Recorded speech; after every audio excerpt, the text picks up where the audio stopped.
Dear Franklin students, families, trustees, faculty, staff, cabinet members, honorable commencement speaker, LAC team, tutti cari amici. To all of you who have come from the four corners of the world, welcome to the 53rd commencement ceremony of Franklin University, Switzerland. Now please sit down.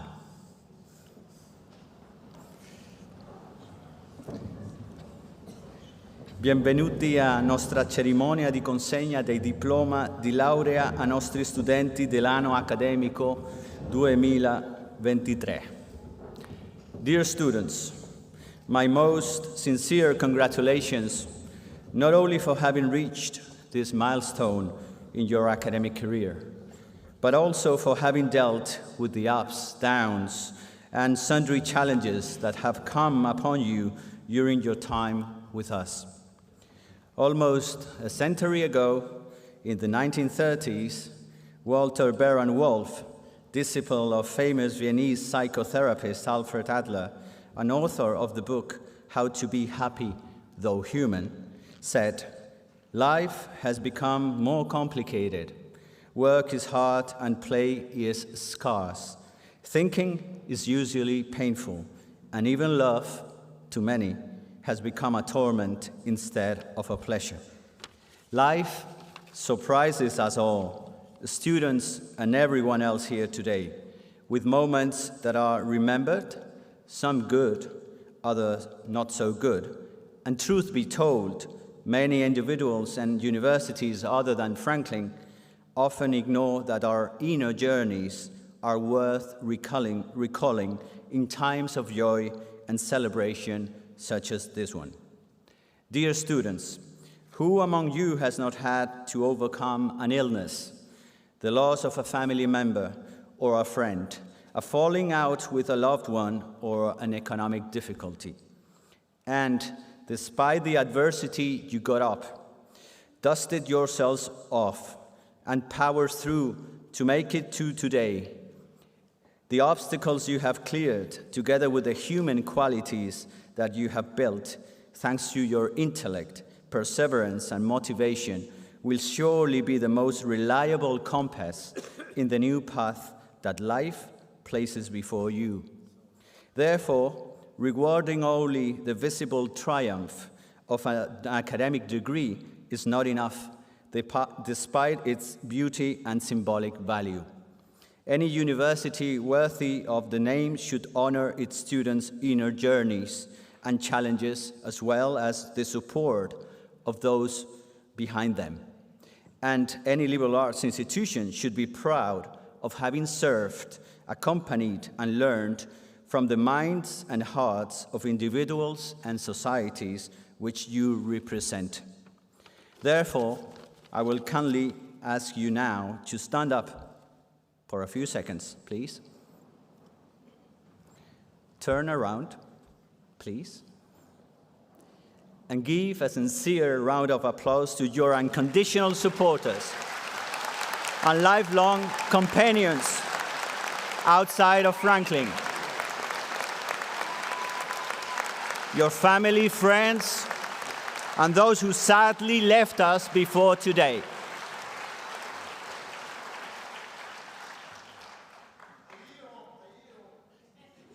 Now you can turn around.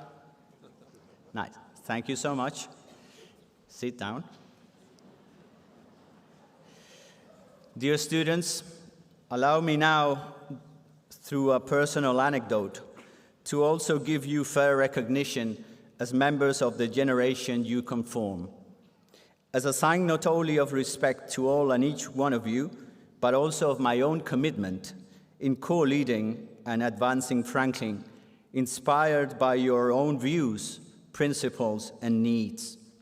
I will very briefly share with you a recent first-hand lesson while I was talking to a nephew of mine, recently graduated in psychology and management, who was looking for a first job opportunity. Nothing new for many of you. A few months after failed attempts and a few unexpected rejections, he finally received an appealing offer.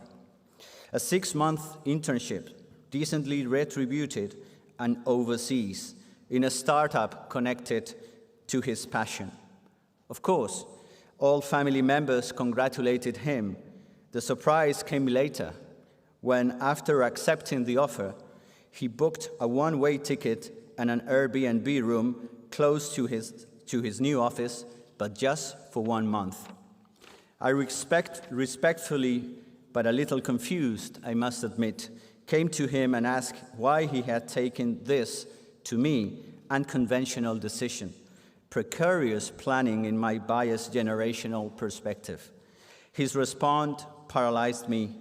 Uncle Samuel, Tío Samuel, I want a job that will allow me not only to sustain myself, I want to grow as a person as well, with clear role models and some quality of life.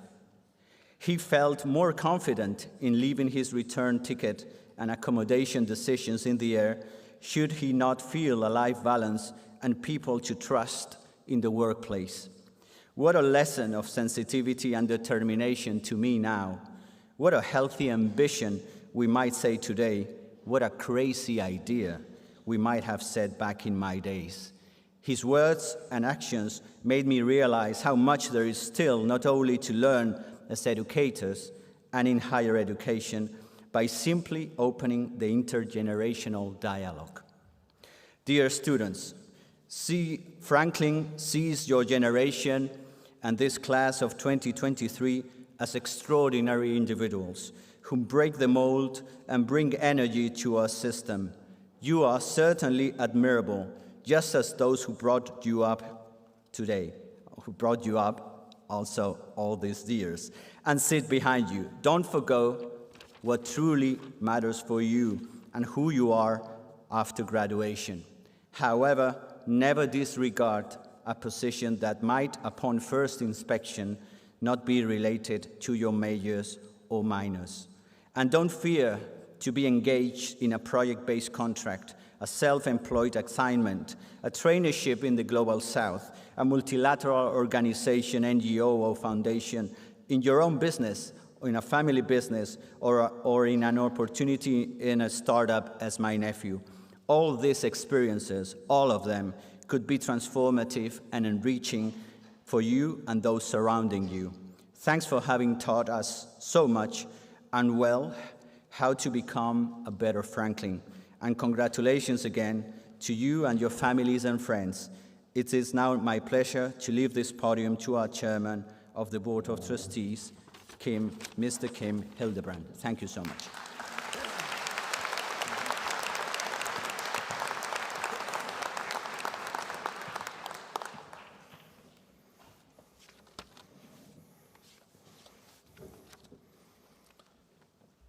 His Excellency, the Federal Chancellor, Dr. Ignacio Cassis, and Mrs. Cassis, the Honourable Tiziano Gagliazzi of the Town Hall of Lugano, distinguished guests, honorary degree recipients, parents, family, friends, and last but not least, fellow alums, good afternoon. Ai nostri illustri ospiti della lingua italiana è con immenso piacere che vi do il più cordiale benvenuto alla nostra cerimonia di laurea.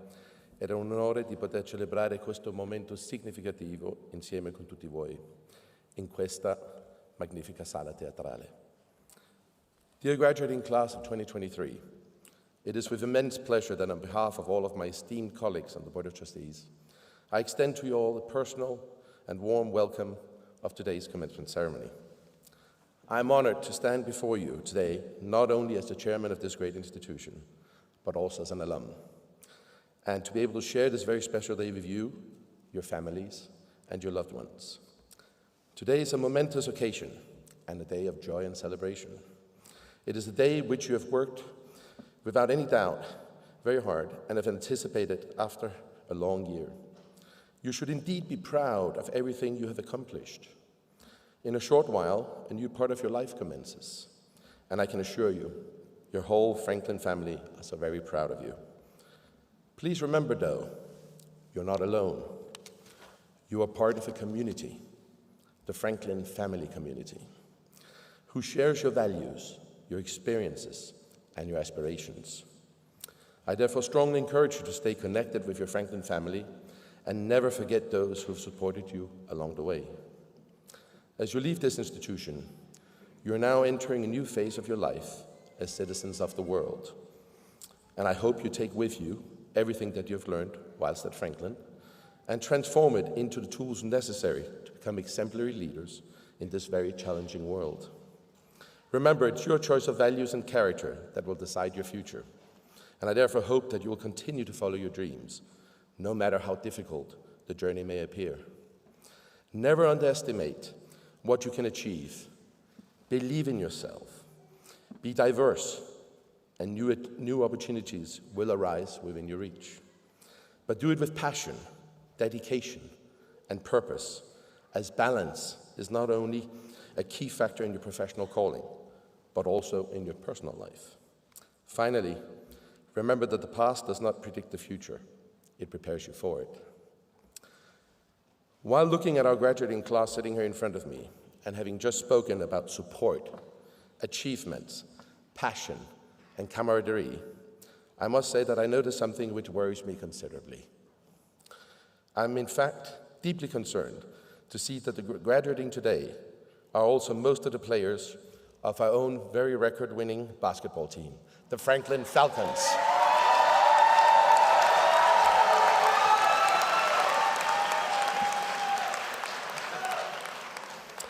Thank you to the Franklin Falcons for having made us so proud and for having lifted up our spirits with your exemplary sportsmanship and victories. By now, our competitors are already drawing a sigh of relief that as a result of you finally graduating, some other competitive teams can now finally experience that sweet sensation of what victory means. Dear graduating class, your well-earned academic achievements would not be possible if it was not for many of the unique individuals present on the stage here today, as well as those attending through Zoom. May I therefore ask you to join me in first recognizing the remarkable faculty of Franklin University, Switzerland, for the true devotion with which they transmit academic learning to our fortunate students.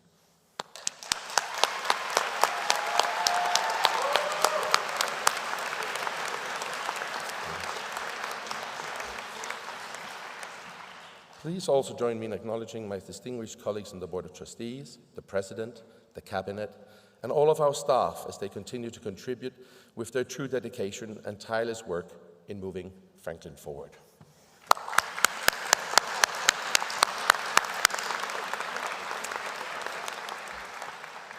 We also have on stage two very special honorary degree recipients who I'd like to acknowledge. Our very own trustee, Kevin McNeely, and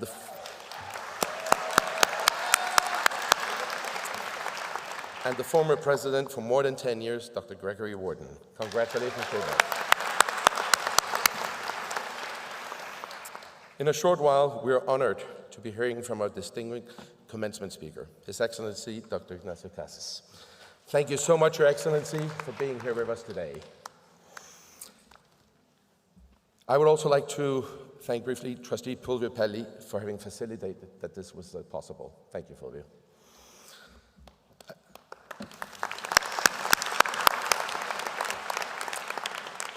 As I come to an end of my remarks, I would like to congratulate you all again on your achievements.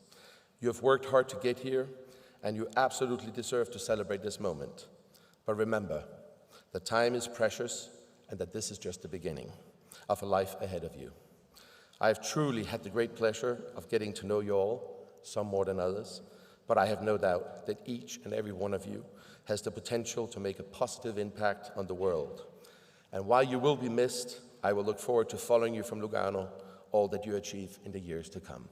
Congratulations.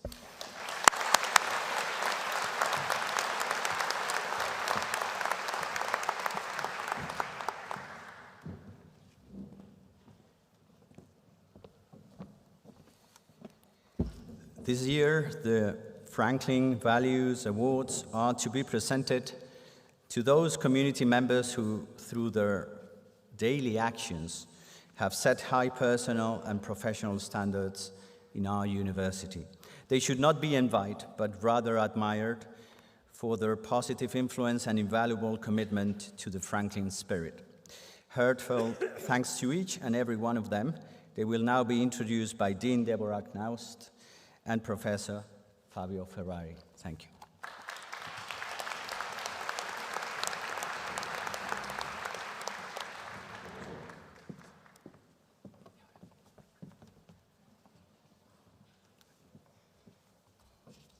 Hello.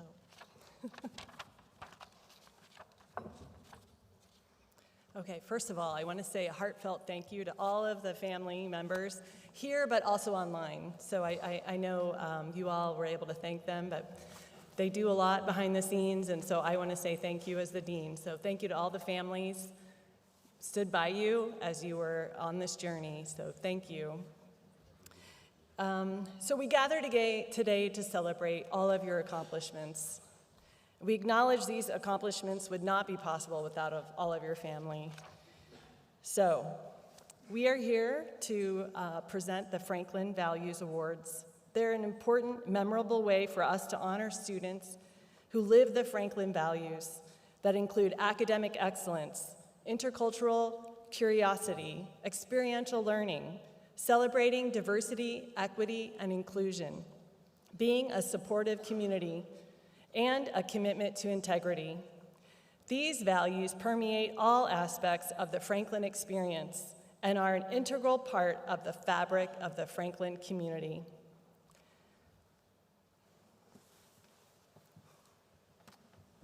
How is everyone doing today? I think there's a lot of love in this room, and I'd like to celebrate that before announcing the academic awards that we're about to hear about. So let's have a round of applause for all the love in the room.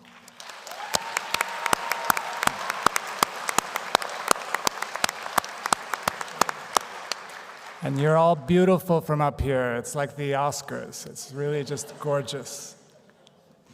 So Dean Knaust and I are honored to present the Academic Excellence Award to Grace Bacon. Grace, where are you? There she is. The distinction of academic excellence is awarded to the student who manifests strong intellectual curiosity, a love of learning, and potential for scholarly research as manifested by course selection, exhibiting intellectual breadth, scholarly promise, as demonstrated by some exceptional endeavor, be it a research paper, presentation, public forum, project, or work of art. The faculty and staff who nominated Grace note in their recommendation that she, in addition to her outstanding scholarship in comparative, literary, and cultural studies, has distinguished herself as a tireless advocate for diversity, equity, and inclusion, both within the committee as well as in her research and her daily work in and outside of class.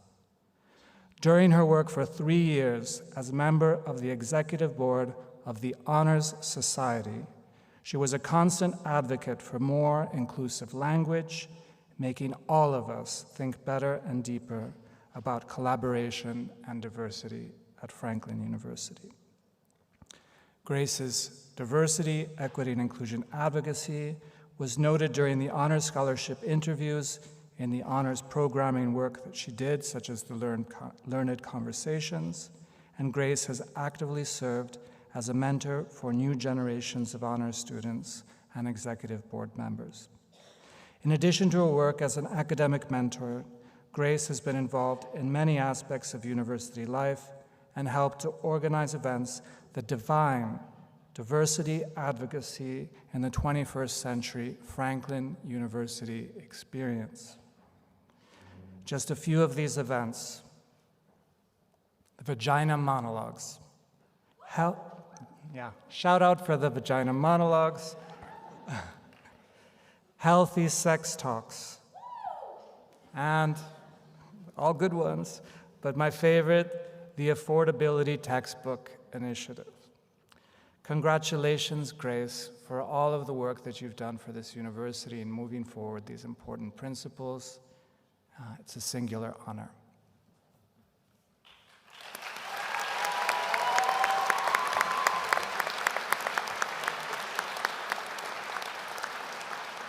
The next award that I'm presenting is the Gerda Holman Award.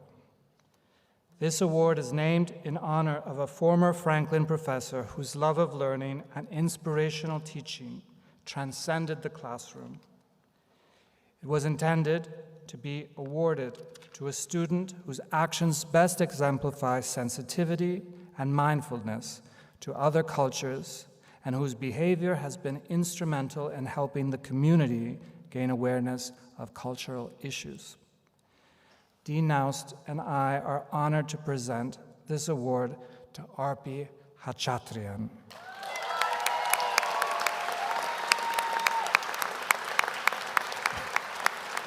Arpi, I've been practicing your last name. I hope I did it justice. Hachatrian. Isn't that beautiful? How did I do, Arpi? Okay. The committee that reviewed nominations for this award was unanimous in its decision. Arpi came to Lugano from Yerevan, Armenia. She chose Franklin especially because of her passion for the study of history and storytelling. In the 4 years I have known and come to really love this student, Arpi, she has written numerous short films, several of which have been recognized at international film festivals. We couldn't be more proud of you. I had the immense pleasure of being the director of Arpi's creative thesis project in comparative literature and cultural studies. Arpi's honors thesis consisted of a 3-part adaptation of short stories by Armenian-American author William Saroyan. The films explored themes such as poverty, youth, artistic struggle, and womanhood. Many of us professors and students have enjoyed the good fortune of being cast in Arpi's film productions, that being that they're low-budget films, but also because she wanted us in there, of course. And I can tell you that from personal experience as one of those cast members, she's a tough director to work for. She'd made me smoke a lot of bad cigarettes on a cold day while pretending to type at an open window and do bending exercises at the same time. You can see all of this on YouTube if you don't believe. I'm still waiting for my Oscar nomination to come in the mail, but in the meantime, here I am on stage enjoying this beautiful experience. Arpi's artistic vision is strong. It's strong, and she often finishes her projects well before deadline because she's already busy dreaming up and plotting for what project will come next. I have a new story to tell.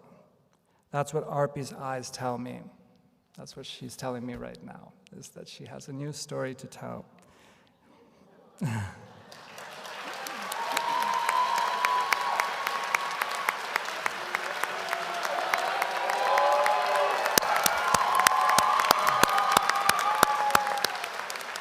The other day, Arpi informed her professors that she's been accepted to a prestigious film school in New York City, and she's been offered a generous merit scholarship. Arpi has served as a tutor, academic mentor. She was president of the Film Club and the Avant-Garde Drama Club. Arpi leaves an important legacy at Franklin and an indelible mark on the hearts of students, staff, and faculty. And we are all united in applauding her for her scholarly and creative accomplishments. I'm very moved, Arpi. I have no words to express how proud I am of you, how much you will be missed at Franklin. Un abbraccio forte, sono molto fiero di te.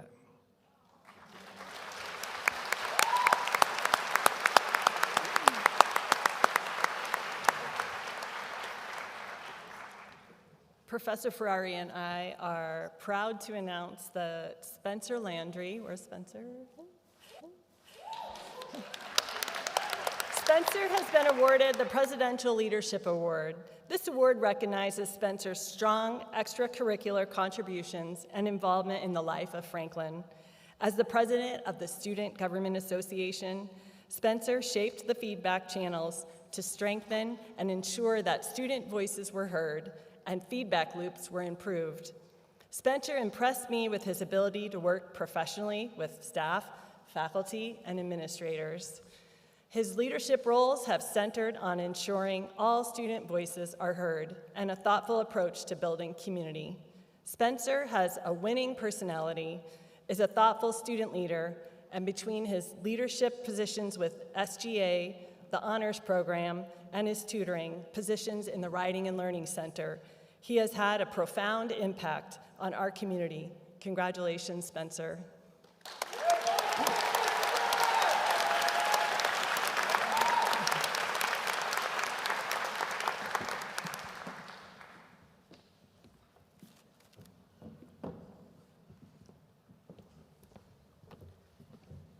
Now it's time for us to bring to your attention a different kind of recognition, the highest distinction the university has to offer, one that highlights the personal impact and trajectory of an individual in the social, economic, cultural, and academic spheres.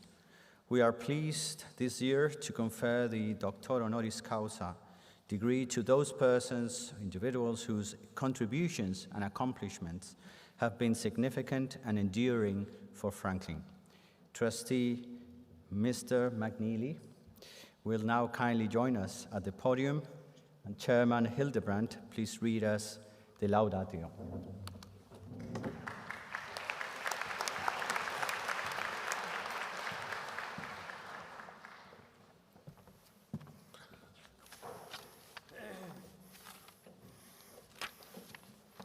Don't embarrass me. It is a privilege to introduce you all today to one of the two doctoral recipients, Mr. Kevin McNeely, an individual already known to many of you and who has not only made significant contributions to the world of cinema and the arts, but also outstanding achievements to Franklin University as a member of the Board of Trustees and of our Swiss Foundation Board. Kevin McNeely is a highly respected figure in the film industry and is the Director Emeritus and co-founder of the Sonoma International Film Festival, of which he previously served as its long-term executive director from 2008 to 2022. The Sonoma International Film Festival is a non-profit organization dedicated to promoting the best independent films and filmmakers from around the world, inspiring Seville film lovers and introducing the power of film to student filmmakers. Blending a program of international film, food, wine, and fun, the Sonoma International Film Festival hosts its annual 5-day festival each March, as well as special events such as selected films, advanced screenings, and special guests year-round. In so doing, Kevin McNeely has championed the role of women and minorities in contemporary cinema, and especially the importance of meaningful documentary film. As a member of Franklin's two boards, and an alumni council member, and a current parent, Kevin McNeely's long-term involvement and generous philanthropy at our university, along with that of his wife, Rosemary, and daughter, Hannah Rose, who's graduating today, and of his sister, Nora, has shown the commitment to international education that Kevin first learned while a student at Claremont College. Kevin McNeely's winter semester at Franklin in 1973 had a profound impact on him and reinforced his love of travel and the enjoyment he derives from experiencing life education in a multicultural environment. Based on his life-changing experience, he was determined to support Franklin's development from a small college into a top university, where students become receptive to the challenges of today's global world while developing the skills and knowledge needed to succeed. Philanthropy has been an important and gratifying part of Kevin McNeely's life.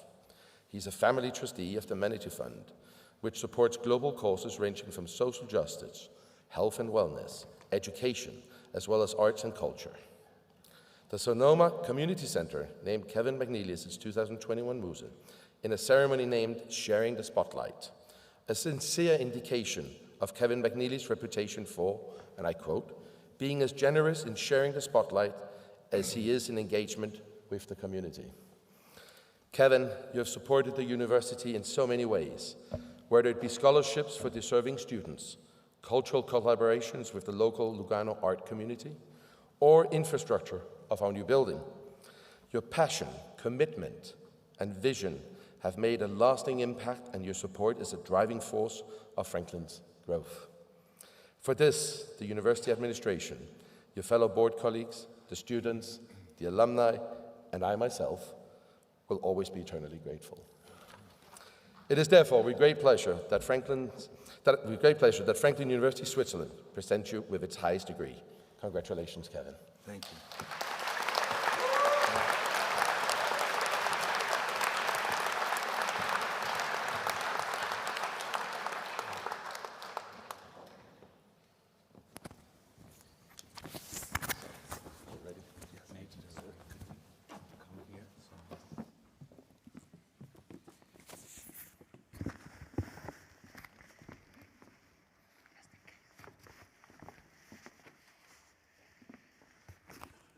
By virtue of the authority vested in me by the Board of Trustees and on the recommendation of the faculty, it's my honor to confer to you this degree with all the rights and responsibilities pertaining thereto. Congratulations, Mr. McNeely. Thank you.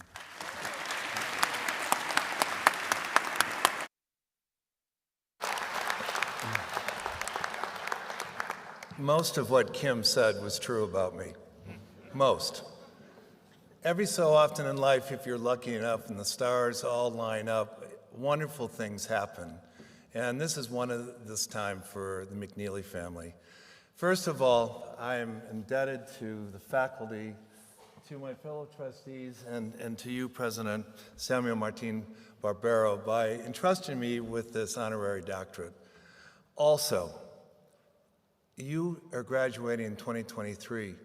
50 years ago, right now, concluded my sophomore semester at Franklin.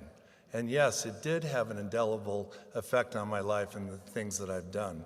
But really, the most important thing, and I'm obviously honored by this and I'm going to cherish it, but it's all of you. All of you have a bond. All of you are graduates of Franklin University, Switzerland. The bond that you have today will continue for the rest of your life. The education that you've gotten from an incredible group of faculty, you truly are global citizens, and you're all going to go out there and you're going to make a difference in the world.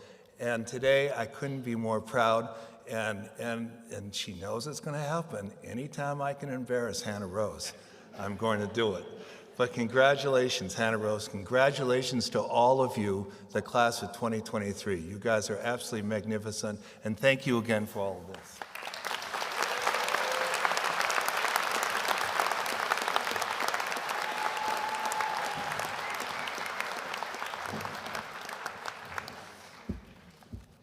Please, Dr. Warden, former president of our university, join us at the podium, and Vice President Starcher for Academic Affairs. Please read us the Laudatio. Thank you so much.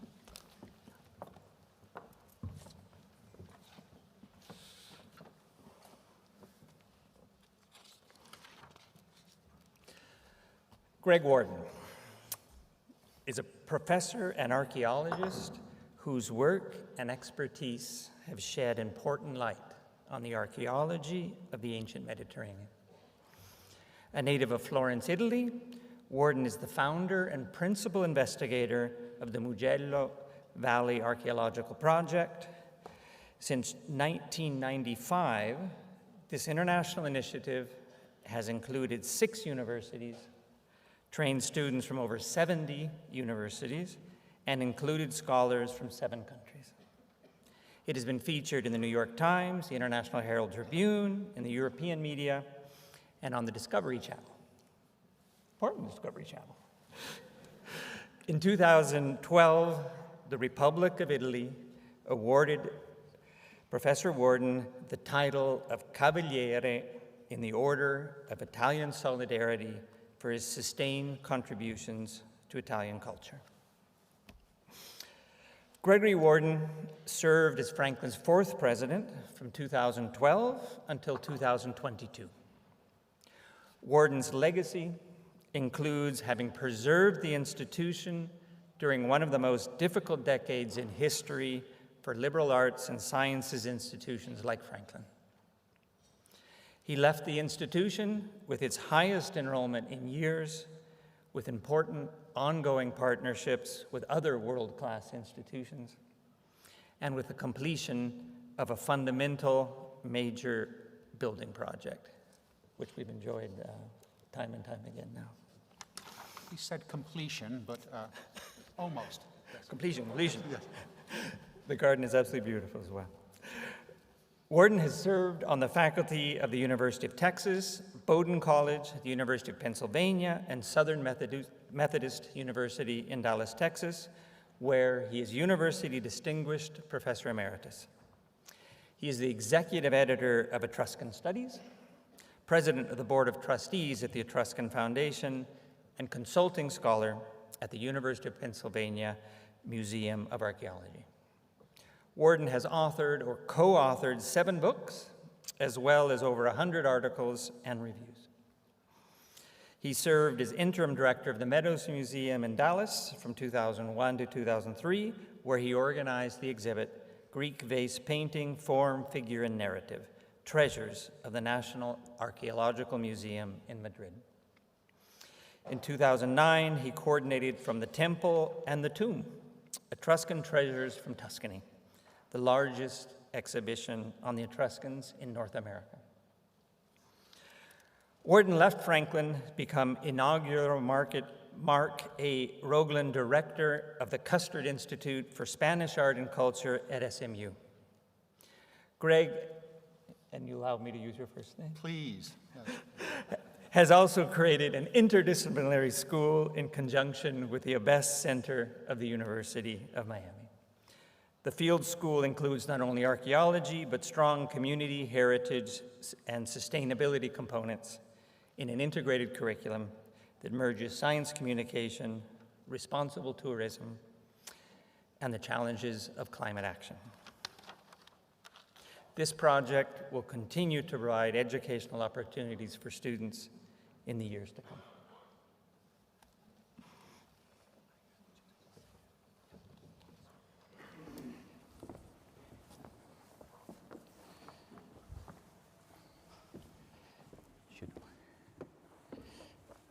Should we? Yes. Full attention.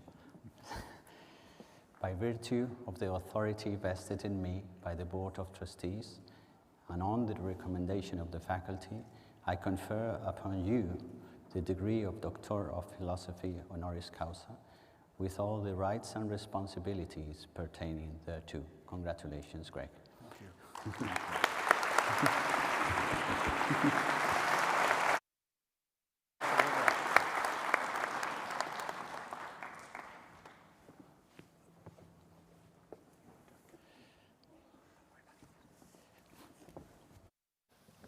Thank you very much. It's great to be back.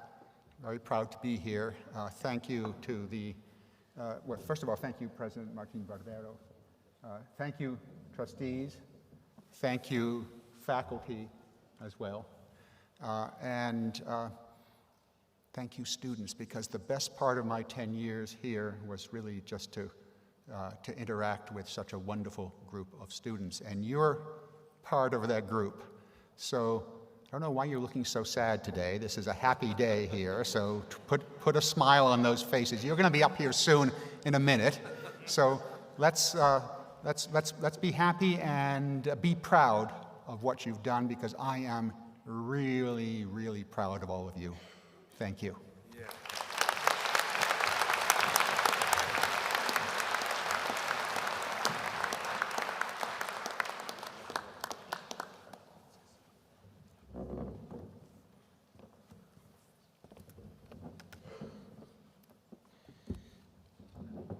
Normally, professors are not as internationally mobile as students. Students travel more and they travel further. However, Franklin is an exception once again to this rule.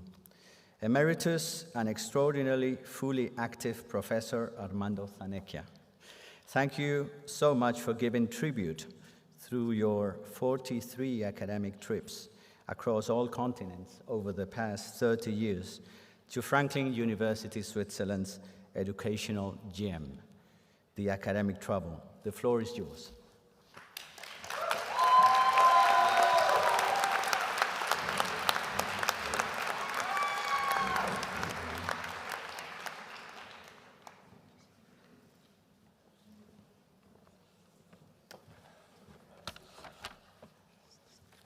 Thank you, President Samuel Martin Barbero, for your kind introduction. I didn't realize it was 41 trips, my gosh.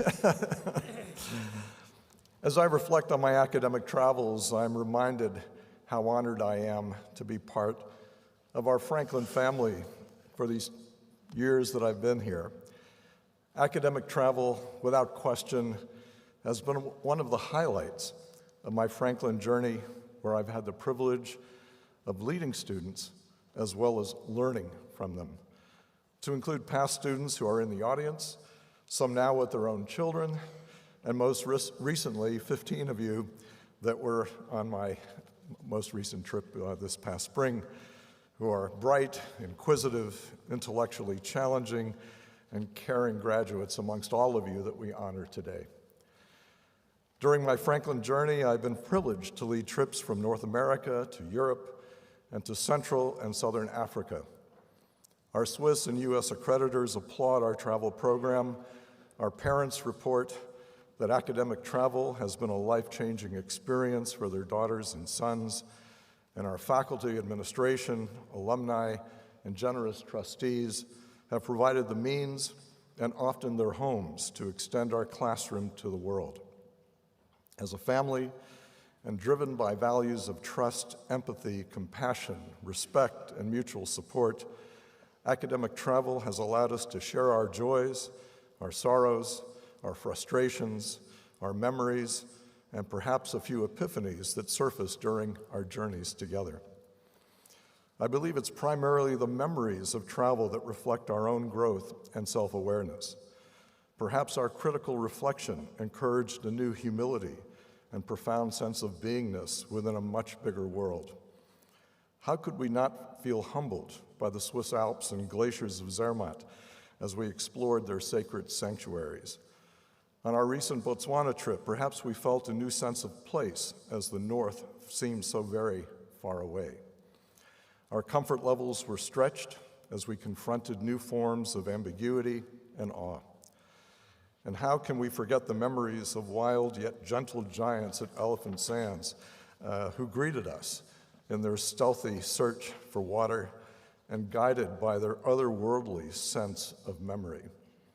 How can we forget sleeping in open bedrolls on the Kalahari salt pans, watching the star-filled African sky unfold that spoke to us of the vast cosmologies that predate our modern understanding of the world? True solitude is where our inner voices become audible so that we can respond more clearly to the lives of others. We were often nourished by the earth beneath our feet and perhaps came to know thirst and real hunger for a fleeting moment. We were mesmerized by the hippo's snort, the lion's nocturnal roar, and the fish eagles curiously soaring above as we bush camped in the Okavanga Delta. We had no distractions other than the sound of our crackling fire and the laughter that came from our singing and dancing with our new Botswana friends who opened their welcoming hearts and hands to all of us. Perhaps our journey within was as hard as the journey down those dusty, sandy, corrugated roads, with the occasional truck breakdown that tested our patience for bad roads and bad politicians, but perhaps gave us time to reflect on our own lives, as well as those of the children in the townships who are living for what tomorrow brings. We survived 2 worlds in collision, yet we began to understand our common humanity. We came to know better that our fragile planet is to be shared, and that with the knowledge that people have of each other, their concern for each other, and their trust in each other, we can find the freedom to explore among ourselves as well as achieve a sustainable world. As the Kentucky poet Kendall Berry notes, it will only by relearning the where of where we are that we can then build up a new understanding of our sense of place, care for its uniqueness, and power our actions to save it from the mass uniformity that globalization is imposing on the world. Once we have learned the natural and cultural history of our planet's places and figured out its genius, then we can appreciate a newly developed sense of wonder and awe. Traveling to wild places reminds me of a quote from Sir David Attenborough, now 97 years old. Quote, "It seems to me that the natural world is the greatest source of excitement, the greatest source of visual beauty, the greatest source of intellectual interest. It is the greatest source of so much life that makes life worth living." To conclude, through academic travel, we have come to appreciate that our fragile Earth and its natural and human cultures are sacred, and that we are privileged to be its guardians and its restorers. To the graduates today, it is my hope that you will savor your memories, be our new guardians and restorers, and be reminded that the village, wherever it may be, awaits your return. Academic travel has never failed to deliver, yet always reminds us that from now on, life will never be the same. Congratulations, and may your continuing journey be rich in memories and sustain your sense of wonder, curiosity, and awe. Thank you, guys.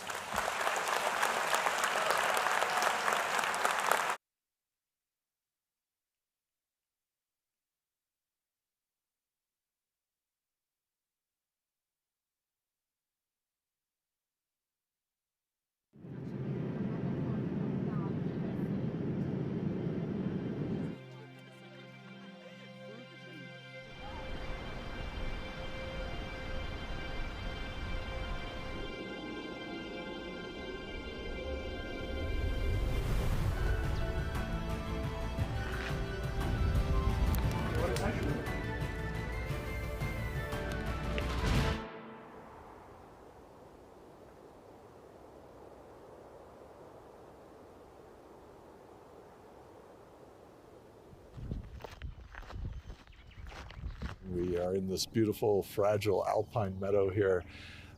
Around 4,000 meter peaks, begin to experience the beauty and the magnificence of nature, and hopefully that experience will encourage the students to do their best to save this planet.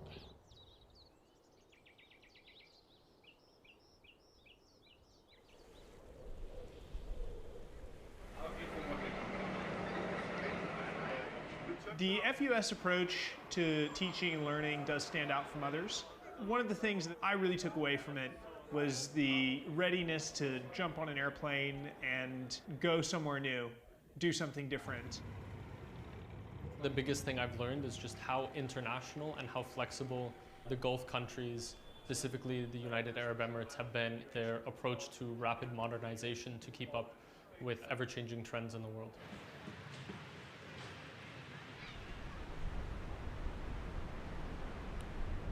That's what I mean.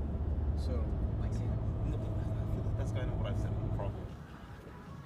The academic travel of a course in digital entrepreneurship is essentially designed to apply what we have explained and seen in class to the real world, which is very interesting because of its great complexity. So having the possibility for students, I think, to meet this complexity through the words and the experience of professionals, experts, CEOs, entrepreneurs, I think that could be very, very valuable. There's probably less of a personal connection to the mythological stories because they're about a much more distant past, distant in time and space. The way Athens is not only a site of archaeological and antique interest, but also a modern, vibrant city in which there are current conflicts where people are living today in 2022 and experiencing some of the same problems that we read about in the classical texts, and some very new problems indeed.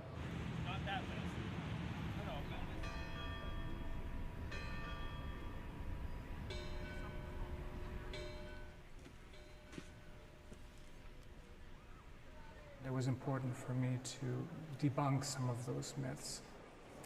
So we're now halfway through our travel, and something I'm really looking forward to. For the most part, Sicily is known for Godfather, but actually it's funny because The Godfather was not even filmed in Corleone. A lot of people assign The Godfather as the identity of Sicily, and especially Corleone. But I'm excited to see even what it's like, outside of its Godfather-esque identity that we've kind of assigned to it.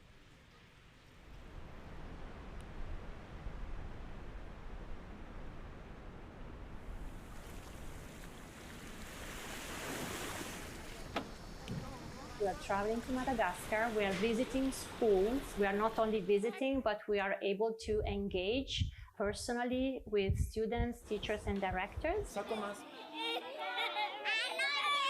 We are organizing workshops in the school where Franklin students are trying to exchange with the Malagasy students in Malagasy, English, and a little French.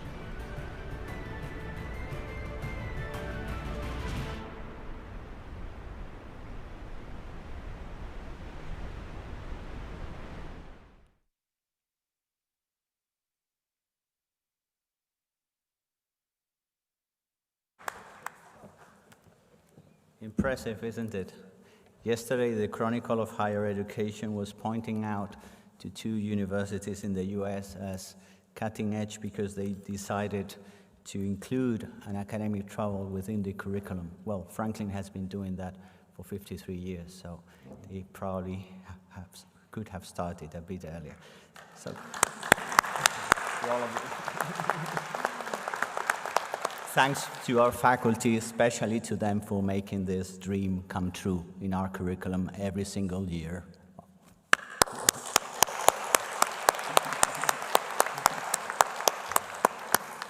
Now is a very special moment. It's a different section, a different block. For this commencement ceremony, our guest speaker, a political figure in Switzerland and an active leader in Swiss international relations. The Honorable Federal Counselor and Head of the Federal Department of Foreign Affairs, Dr. Ignacio Cassis. He will be introduced by his friend, former colleague, and member of Franklin's Fondazione, trustee, Mr. Fulvio Peli. Please.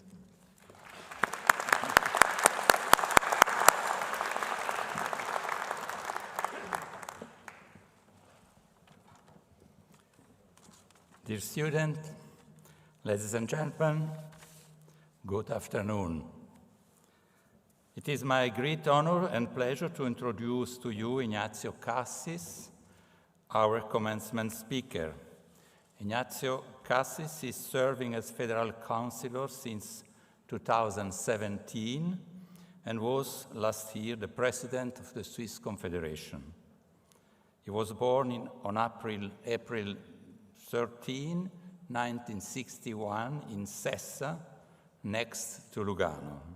He is married to Paola Rodoni, who is present here. Before entering politics, Cassis began his career as a medical doctor, specialized in internal and in social and preventive medicine. Between 1996 and 2008, he was active as cantonal officer of health for the Republic and Canton of Ticino. Between 2001 and 2009, he was chairman of Public Health Switzerland, and then between 2012 and 2017, chairman of Cura Viva, one of the 2 national umbrella associations of homes and social institutions. In 2007, Cassis was elected to the National Council of the Swiss Parliament, where he served until his appointment to the Federal Council. As a federal councillor, Cassis heads the Federal Department of Foreign Affairs, which is responsible for Swiss foreign politics, including the country relation with other nations, international organizations, and diplomatic missions. He has been actively involved in promoting Switzerland's interests in areas such as trade, development, cooperation, and human rights. In addition to his political career, Cassis has been acting as visiting professor in various Swiss universities, and it is a prolific author, having written several specialized articles on medicine and social topics. Ladies and gentlemen, please join me in welcoming Mr. Ignacio Cassis.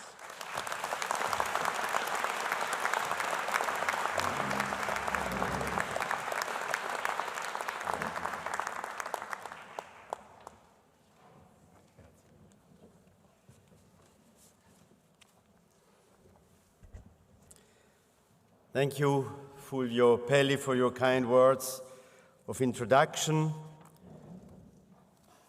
Mr. Chairman of the Board of Trustees, Mr. President, faculty members, students, and of course, most importantly, graduates, relatives, and friends. Everyone here knows what a special day is for you today, the graduates. Some of us have experienced it ourselves. So I'd like to start by congratulating you. Accomplishing a university degree is a major step in life. It is something that you and your loved ones should be very proud of. I belong to those who believe that science, any form of science, really, is key to human advancement. So I commend you for your commitment to study, to be curious, to deepen your knowledge, and to expand your skills. When I received the invitation to address you today, I did not hesitate to accept, and this for two reasons. First, you have proven that you have an exquisite taste in picking Lugano, and indeed Switzerland, as the place for your studies. Swiss people are proud of the excellence of their education and research institutes.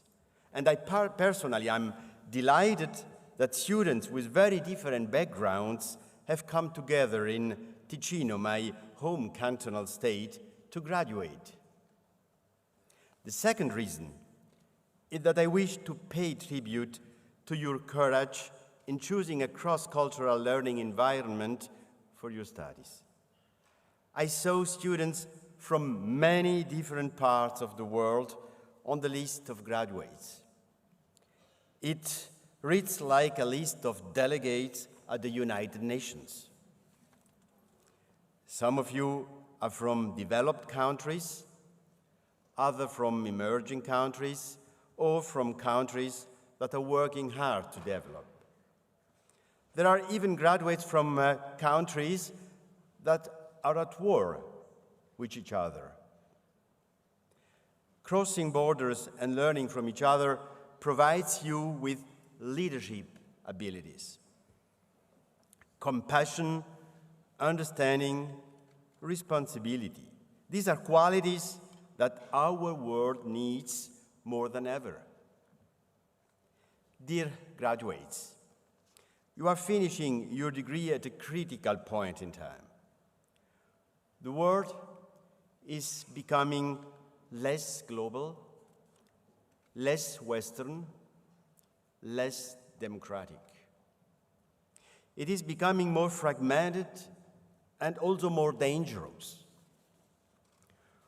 We are living in fluid times, so I would call them.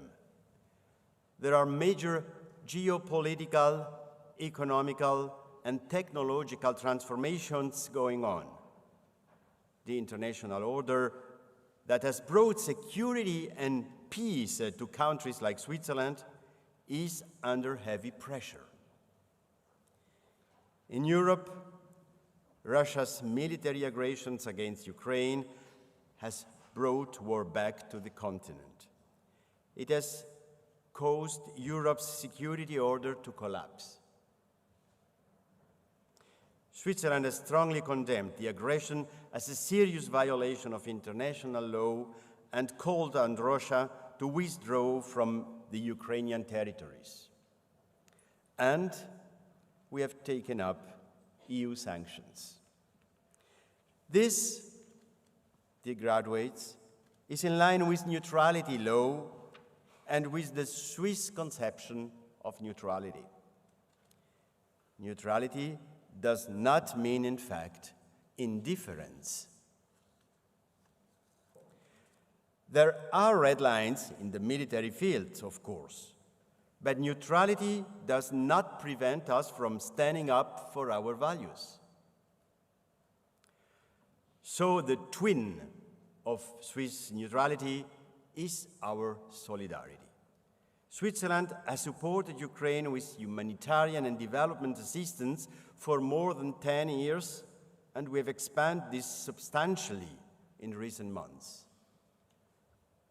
Here in Lugano, we also organized the first Ukraine Recovery Conference last July. As a result of this conference, the international community agreed on the Lugano principles. These serve as a basis for the reconstruction of Ukraine and give thus hope to the Ukrainian people. On the global level, the war has accelerated trends that have been in the making for some years now. Globalization is in reverse gear. Global power is shifting, and not just because of China's rise. A period marked by Western ideas and predominance seems to be drawing to a close. The world is becoming more pluralistic.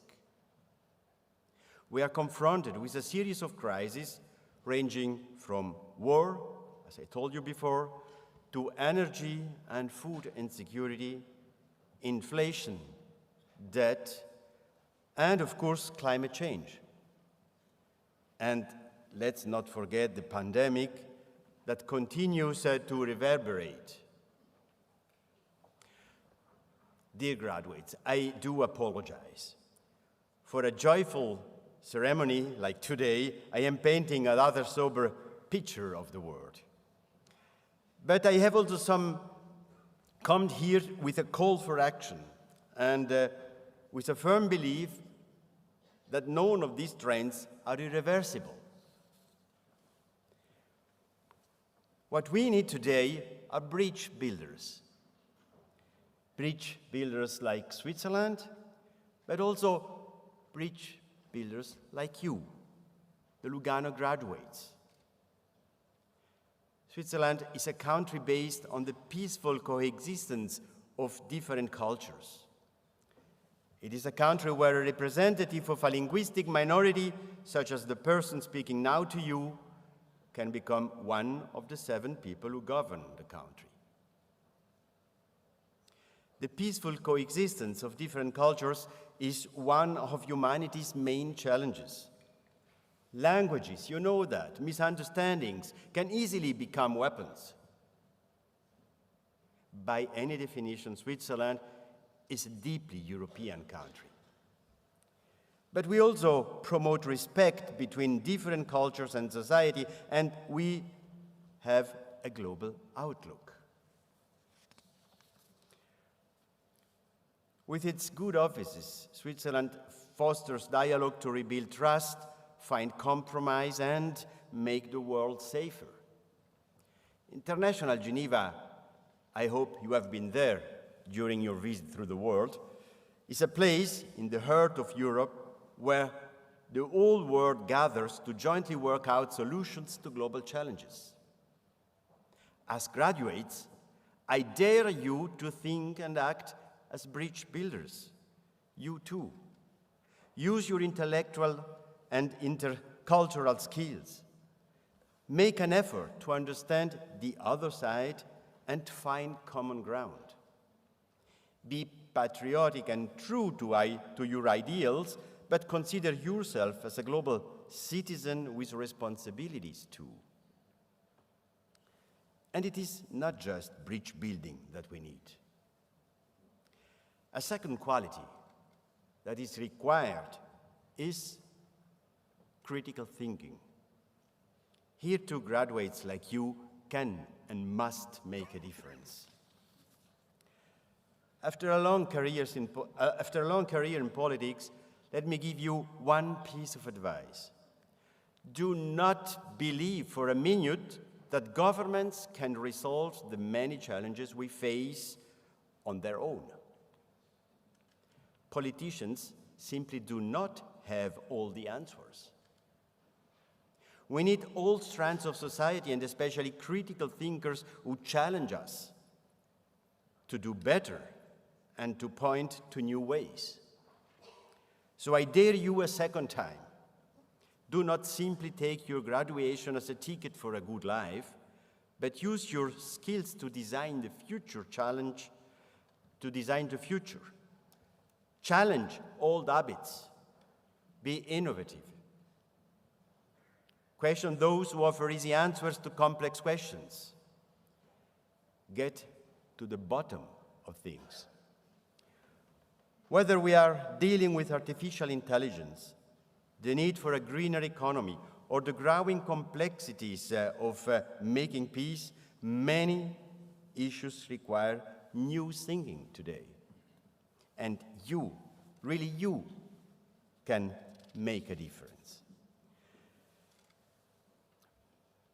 Many of you will know that Switzerland ranks high when it comes to competitiveness and innovation.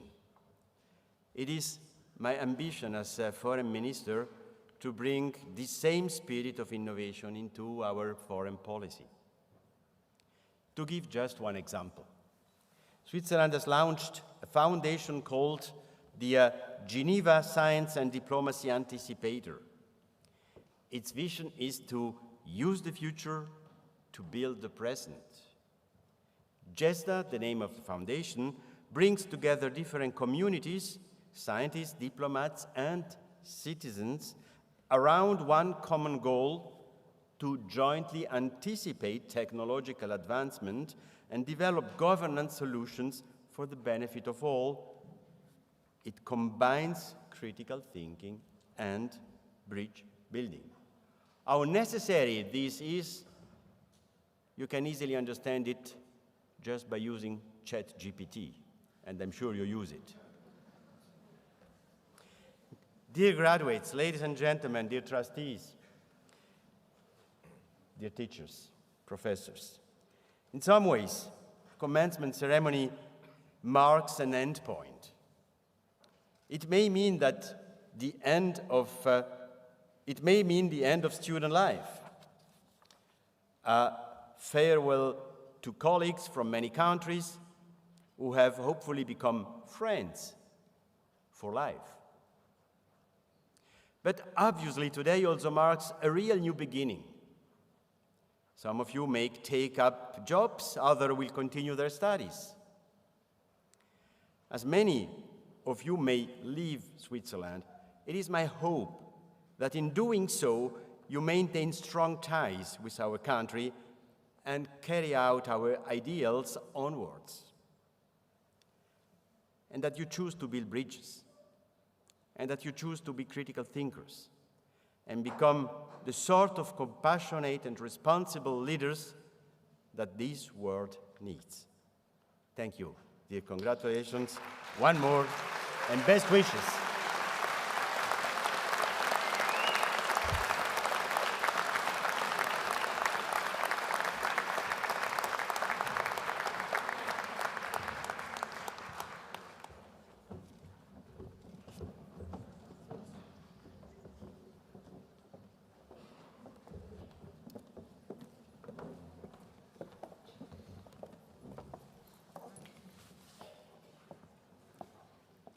Mr. President, I have the pleasure of presenting to you the candidates for the degree of Master of Arts or Master of Science as applicable. Will the candidate please stand? On behalf of the faculty, I certify that these persons have completed the required course of study for the master's degree at Franklin University, Switzerland, or will do so by the end of the summer 23 semester, and they are presenting to you for conferring of these degrees at the appropriate time.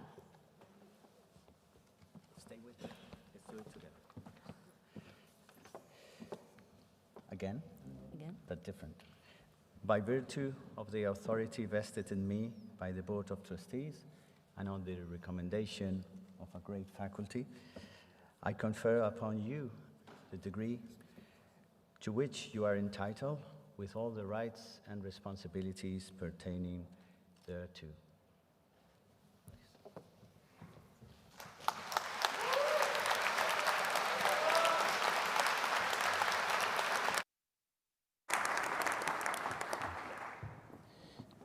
Should we, Andrew? Is Andrew with us? No. Okay.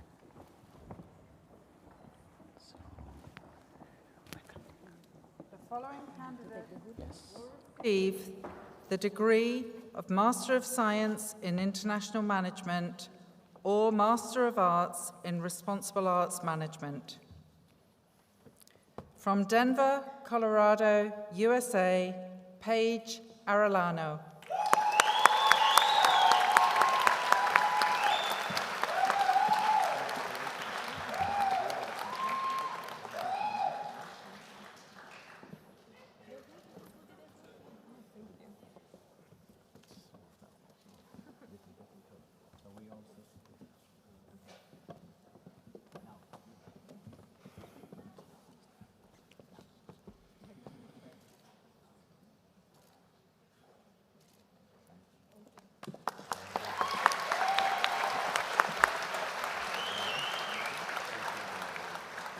From Ashgabat, Turkmenistan, Raman Babayev.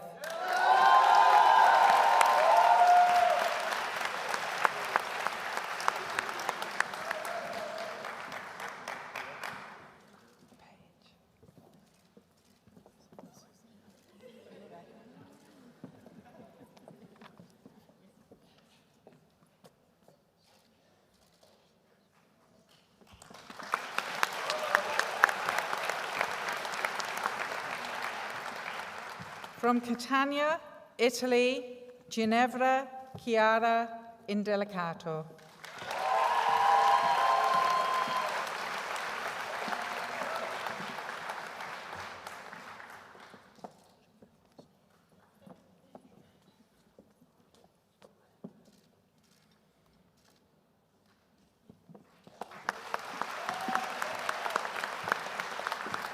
From Oak Grove, Minnesota, USA, Alicia Gadke.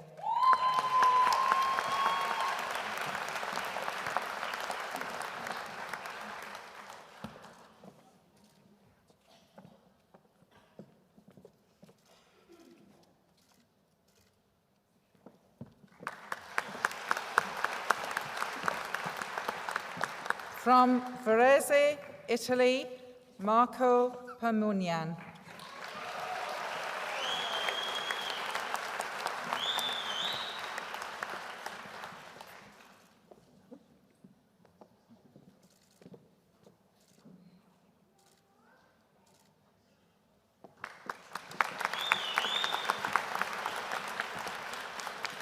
From Rhineland-Pfalz, Germany, Marlene Schmidt.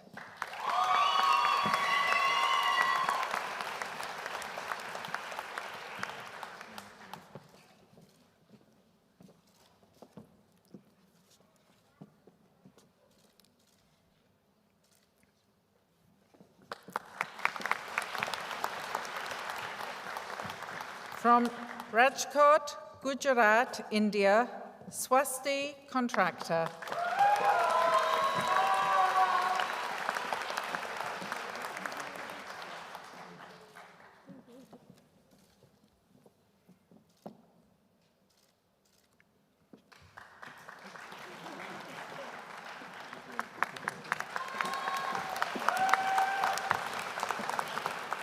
From Cittadella, Padua, Italy, Petra Anastasia Nuato.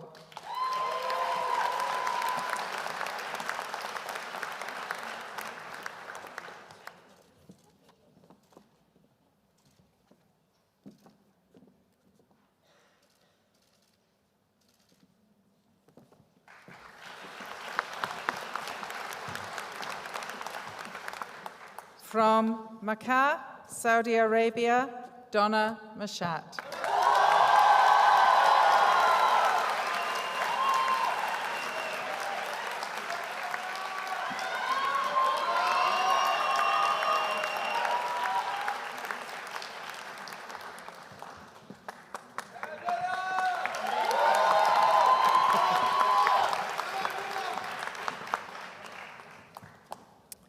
The following candidate will receive the degree of Master of Arts in Political Economy of Money and Development. From Franklinton, North Carolina, USA, Sean Birch.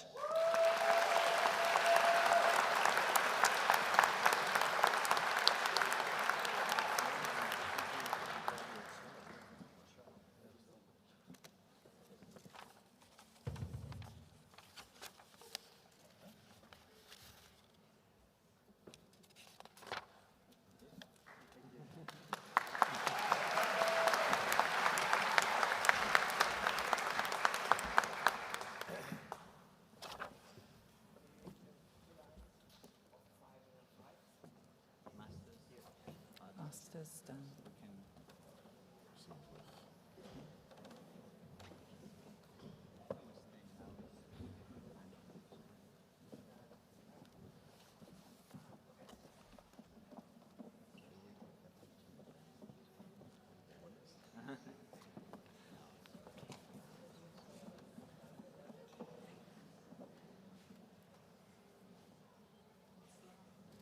Congratulations.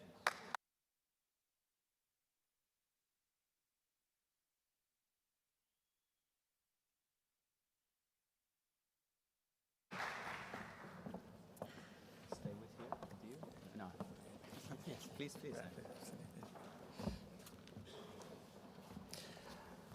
And now we will pass to the conferring of the bachelor degrees.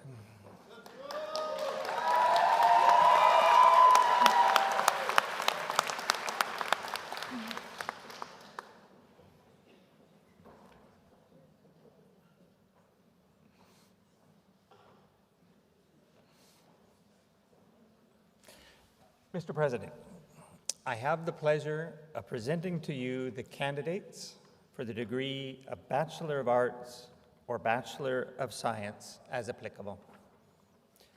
Will the candidates please stand?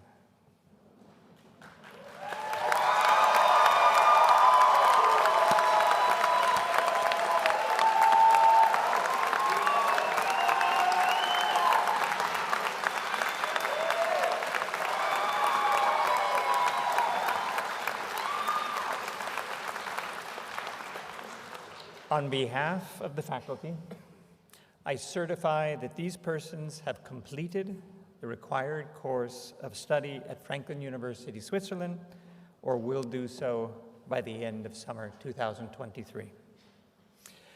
And they are presented to you for conferring of these degrees at the appropriate time. Stay with me,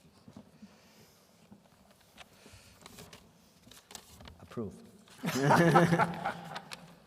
By virtue of the authority vested in me by the Board of Trustees and on the recommendation of the faculty, I confer upon you the degree to which you are entitled with all the rights and responsibilities pertaining thereto.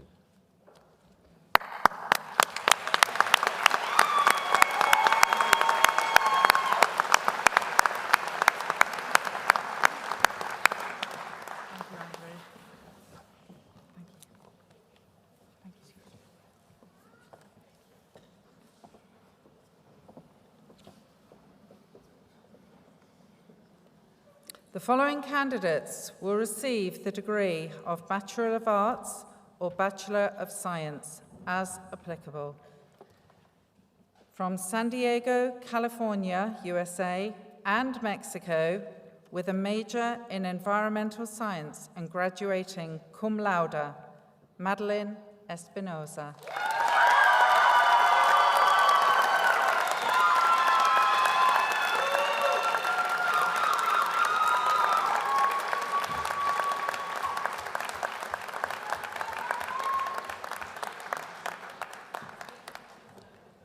From Jeddah, Saudi Arabia, with a major in Communication and Media Studies, Wabi Al-Abdali.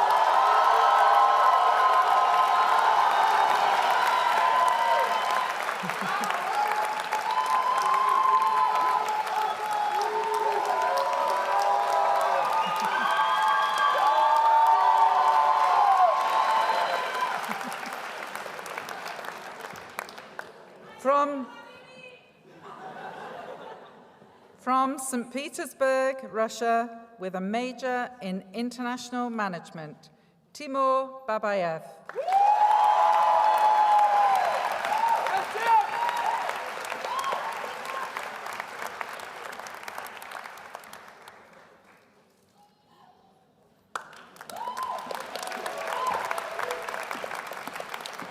From Minneapolis, Minnesota, USA, with a major in Comparative Literary and Cultural Studies and graduating magna cum laude, Grace Bacon.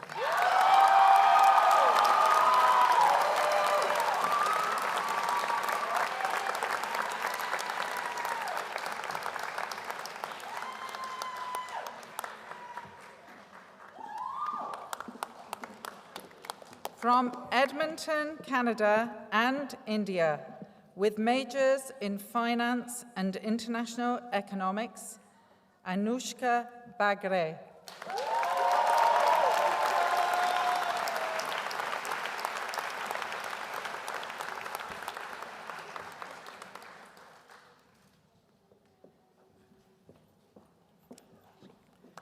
From New York, USA and Pakistan, with a major in international relations, Saida Bano.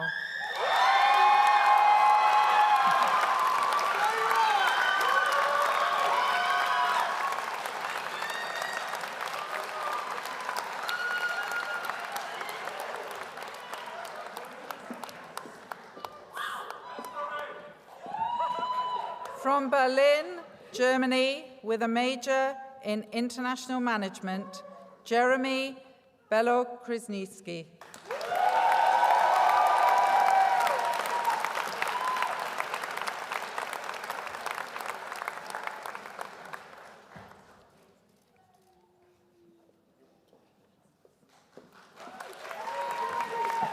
From Aguas Buenas, Puerto Rico, with a major in communication and media studies, Angelica Berrios Nieves.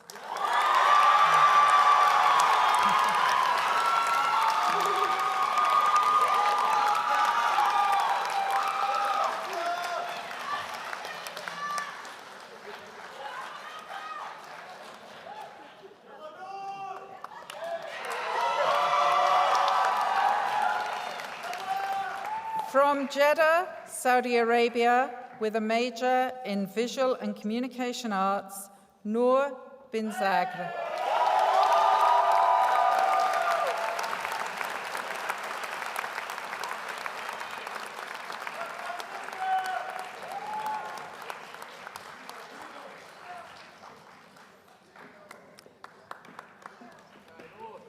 From Freiburg im Breisgau, Germany, with a major in international relations, Rebecca Bowman.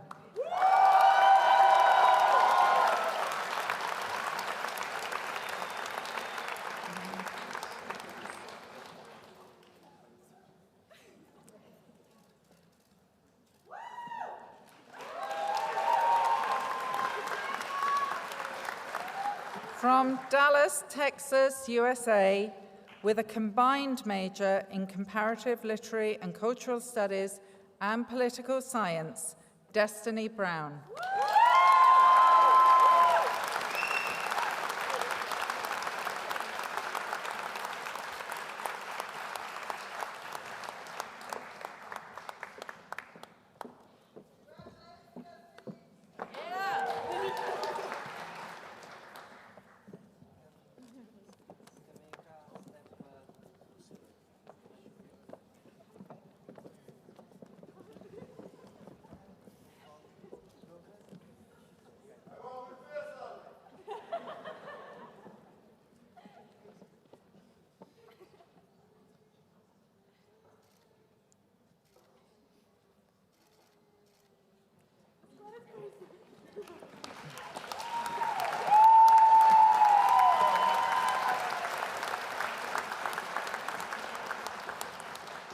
From Norco, California, USA, with a major in international marketing management, Lexine Renee Cantoria.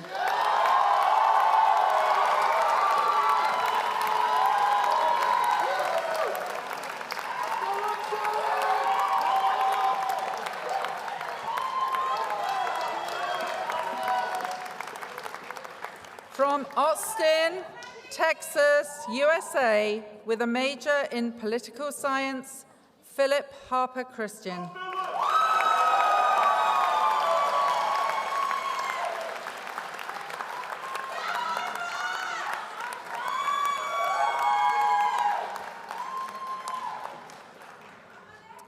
From Amman, Jordan, with a major in communication and media studies, Faisal Dakak.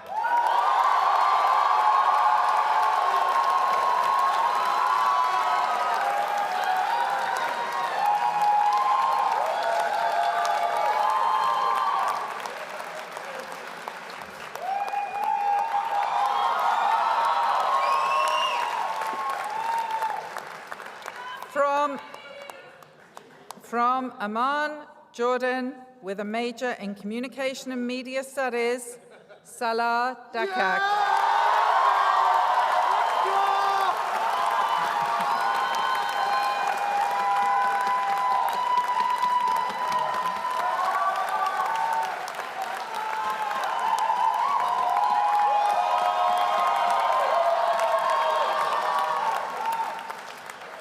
From Maracaibo, Venezuela, with a major in finance, Gianfranco de Pinto Mosquera.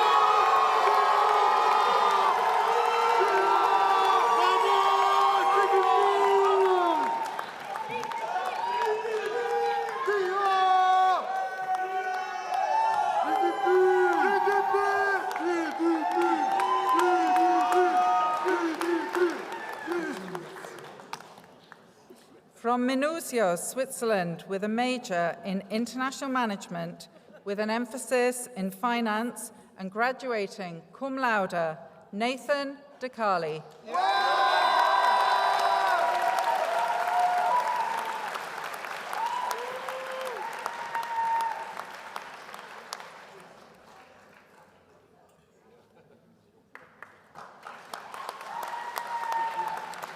From Solon, Ohio, USA, with a major in international relations and graduating cum laude, Lara de Castica.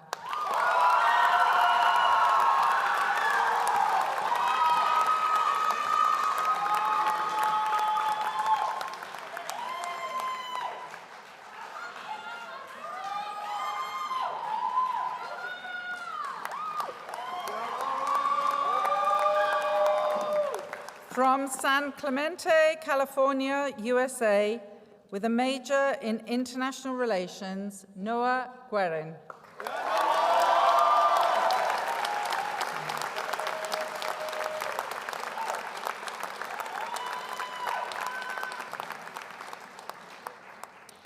From Ifran, Morocco, with a major in international marketing management, Majda Halim.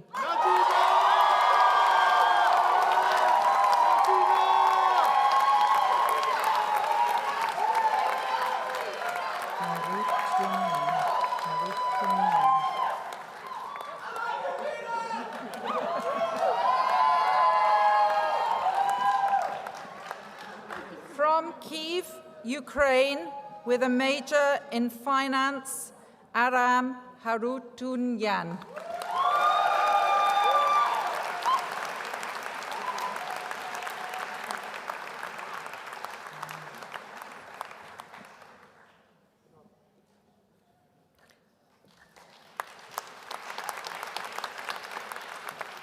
From Jeddah, Saudi Arabia, with majors in Communication and Media Studies and Fashion Studies, Yara Hasuba.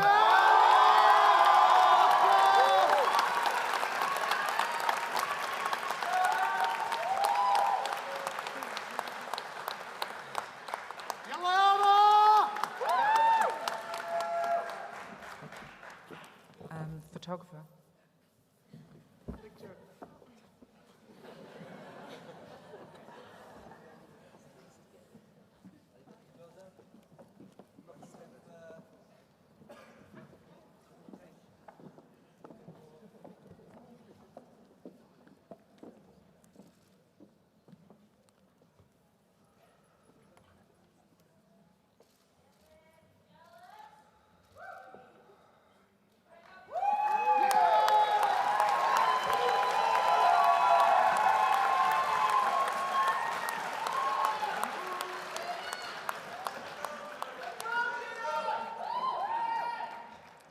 From Bellingham, Washington, USA, with a major in international relations and graduating magna cum laude, Rosemary Hickman.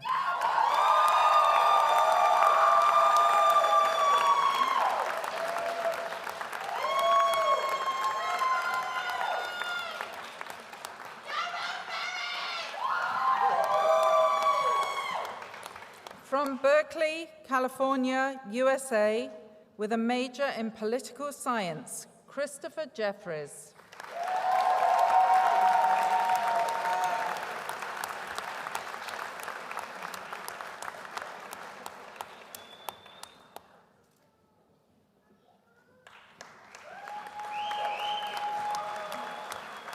From Napa, California, USA, with a major in Communication and Media Studies and graduating cum laude, Jenna Jordan.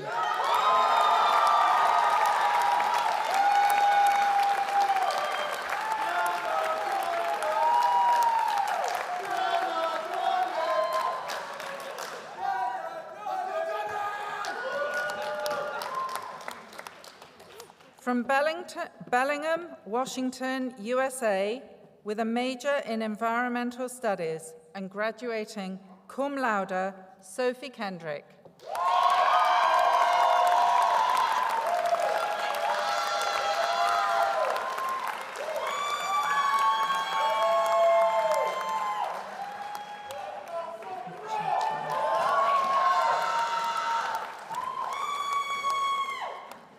From Yerevan, Armenia, with a major in Comparative Literary and Cultural Studies and graduating magna cum laude, R.P. Kachatrian.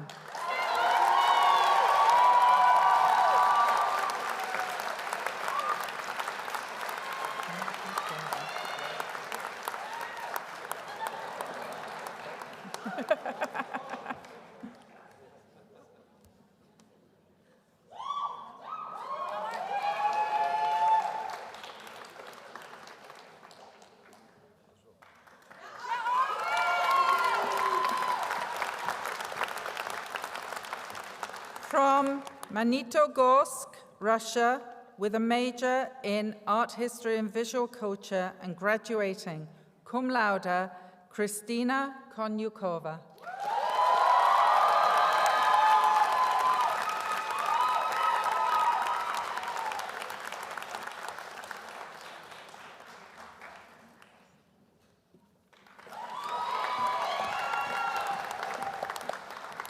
From Commerce Township, Michigan, USA, with a major in Political Science and graduating cum laude, Spencer Landry.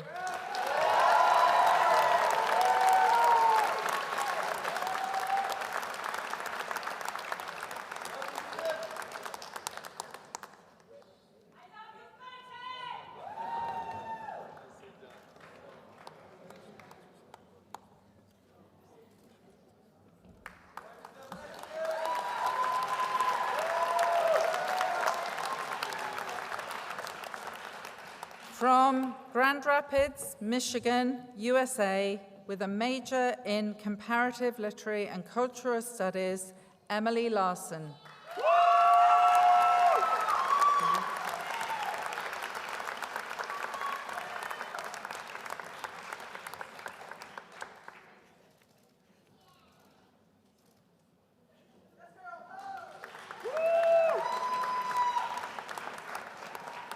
From Curitiba, Brazil, with a major in Art History and Visual Culture and graduating cum laude, Stephanie Lohman.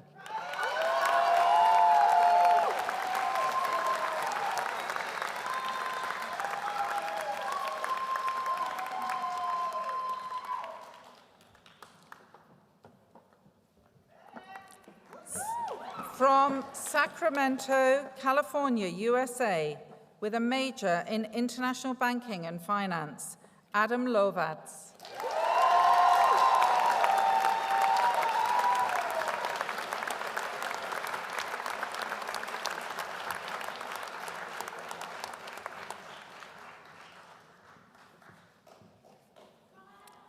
From Miami, Florida, USA, and Colombia, with a major in International Management and an emphasis in marketing, Gabriela Malavenda.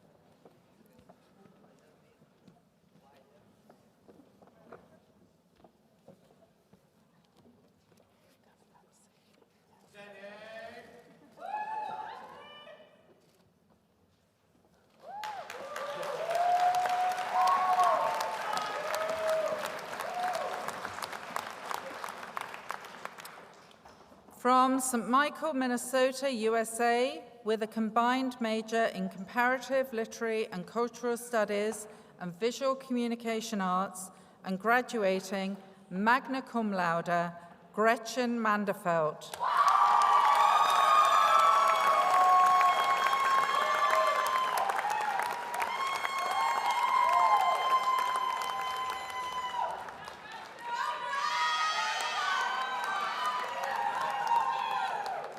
From Casablanca, Morocco, with majors in environmental studies with an emphasis in science and psychology, Rim Mazlou.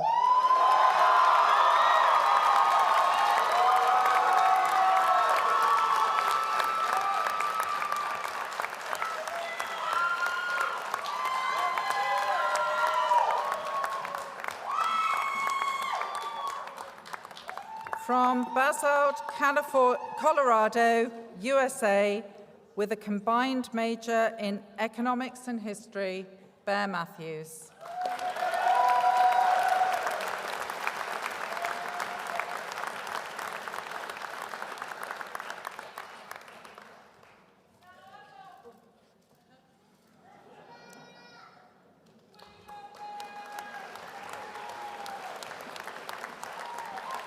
From Charleston, New Hampshire, USA, with a major in international relations and graduating cum laude, Kendall McAllister.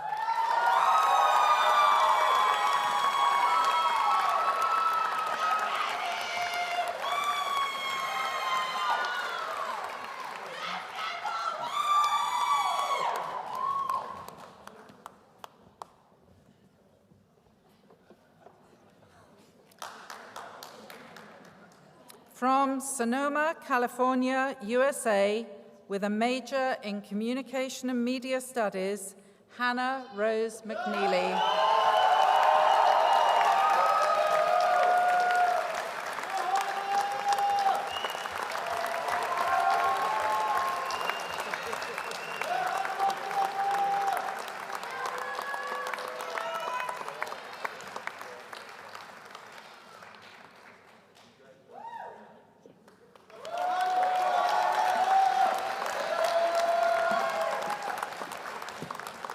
From Moscow, Russia, with majors in international banking and finance and international economics, Kristina Merkulova.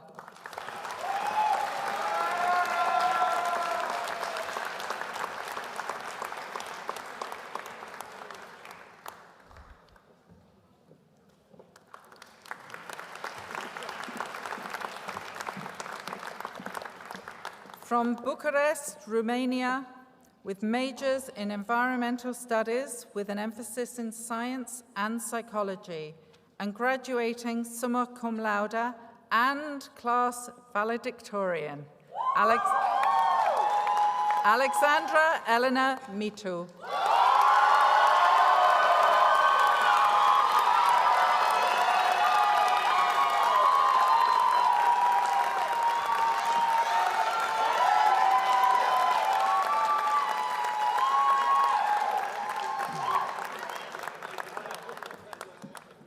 From Dallas, Texas, USA, with majors in Communication and Media Studies and Political Science, and graduating magna cum laude, Britton Morell.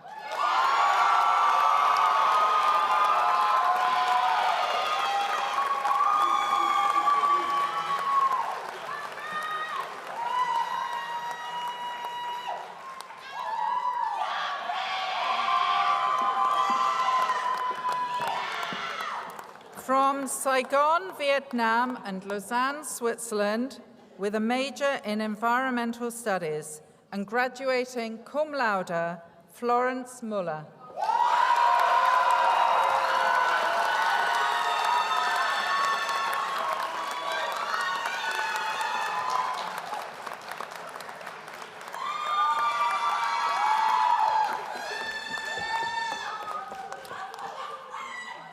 From Lugano, Switzerland, and Lithuania, with a major in Communication and Media Studies, Severio Molten.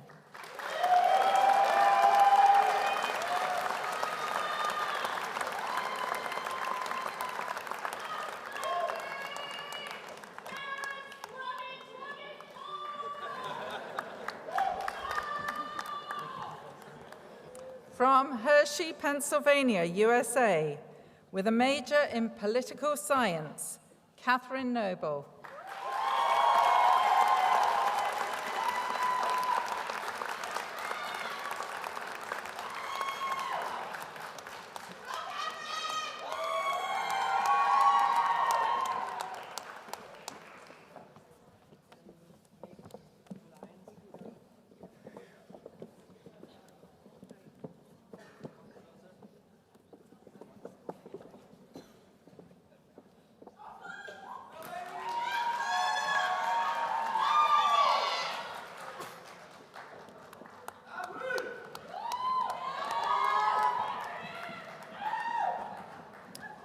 From Lugano, Switzerland, with a major in international economics, Francesco Pagani.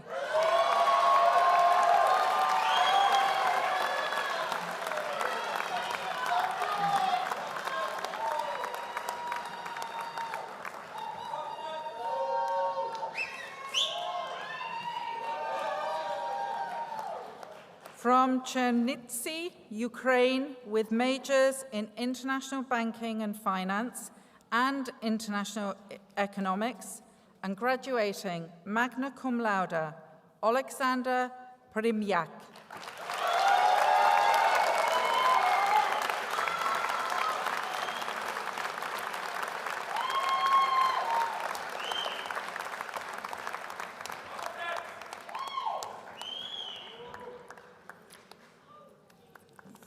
From Riga, Latvia, with a major in finance and graduating cum laude, Rolands Repetto.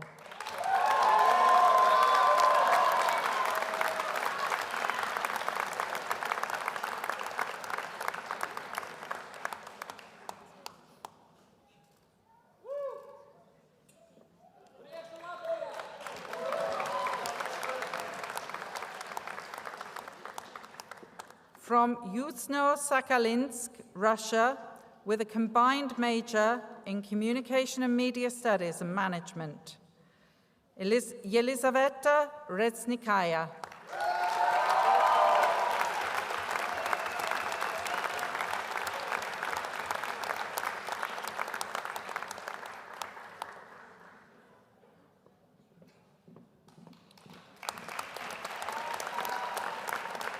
From New Orleans, Louisiana, USA, with a major in finance, Cam Rodriguez.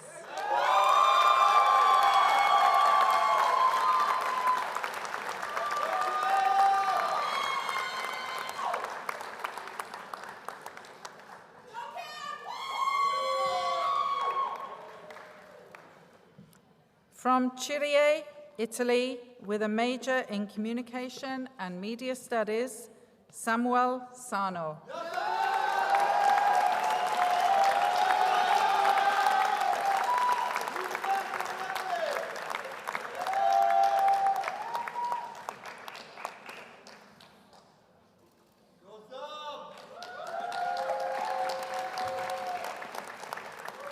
From Barcelona, Spain, with a major in Environmental Studies, Mateo Segura Rivadeneira.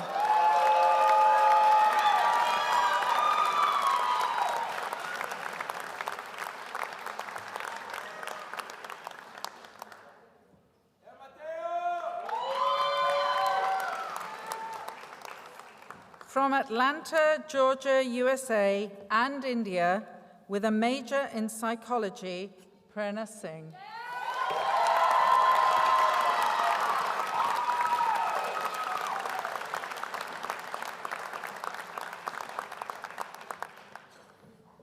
From Moscow, Russia, with a combined major in Communication and Media Studies and Management, Alexandra Starik.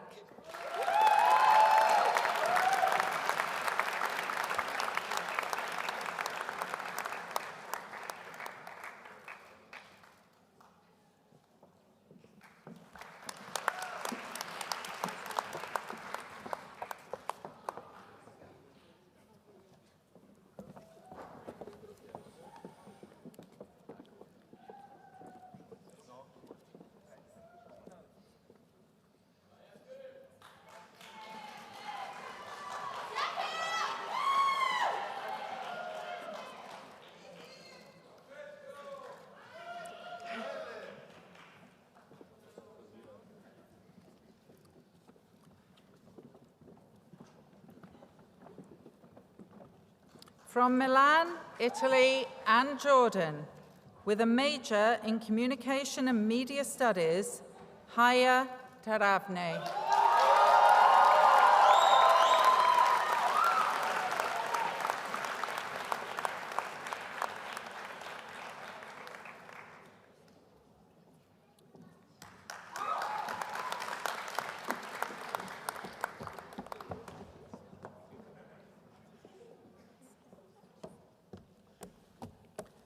From Tbilisi, Georgia, with a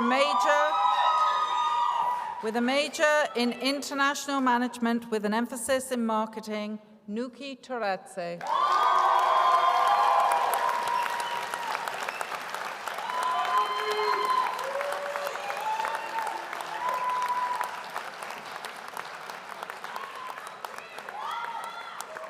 From Astana, Kazakhstan, with a major in finance and graduating cum laude, Aygerim Tulyanova.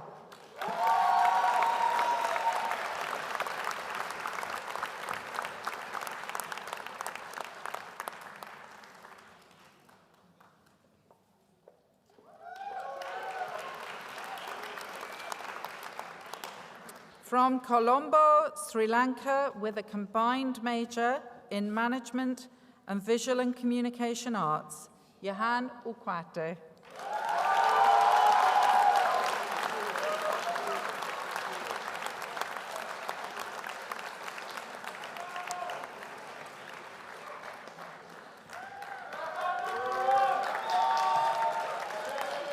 From Bishkek, Kyrgyzstan, with a major in finance, Darin Usupova.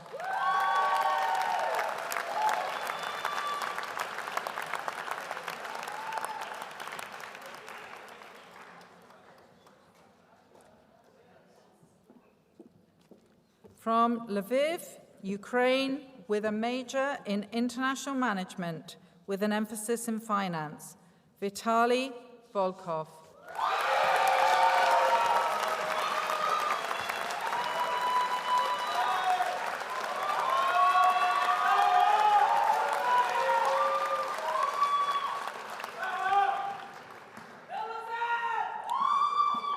From Jeddah, Saudi Arabia, with a major in Communication and Media Studies, Zain Khalid Wabo Badia.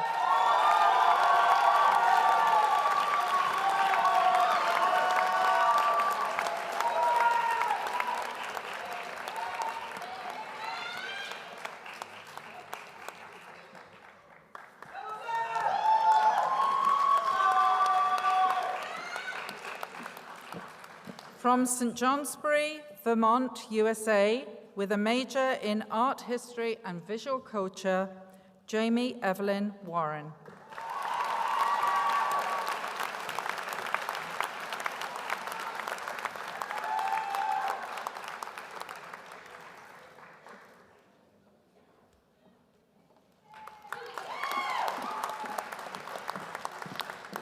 From Washington, District of Columbia, USA, with a major in fashion studies and graduating magna cum laude, Sophie Yardas.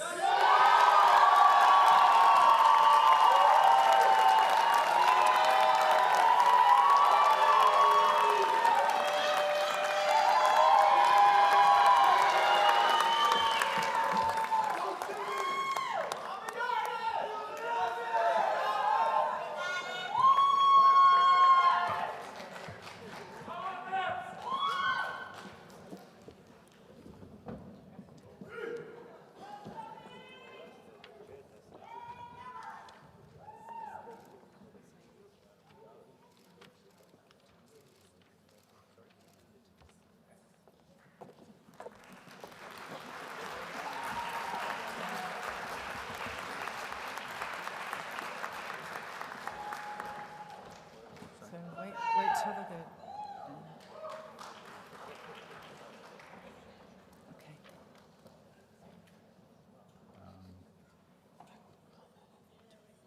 No, I'll say. No, you have to say. They're waiting for you. They're waiting for you. Just tell them. You can now. Please move the tassels from right to left.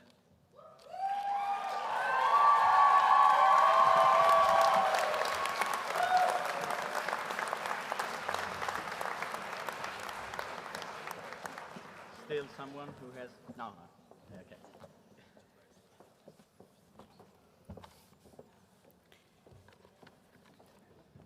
Dear distinguished guests, dear students and parents, dear Franklin community, it is an honor for me to introduce Paige Orellano as the speaker for the graduate class of 2023.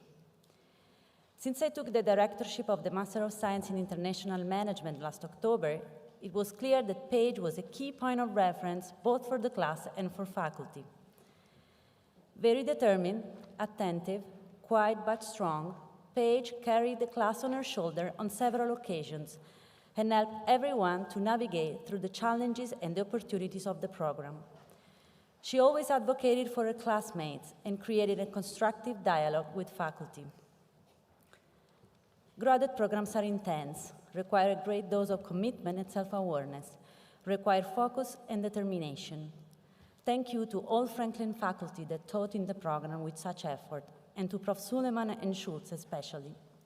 And thank you, Paige, for being an exemplar graduate student and a true responsible leader.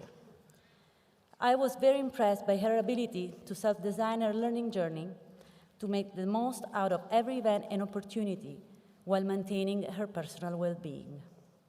Her joint work with UNITAR brought her to New York first and Geneva after, and contributed to offering her that broad, solid, and interdisciplinary perspective that will be extremely useful for her future career. Paige is ready.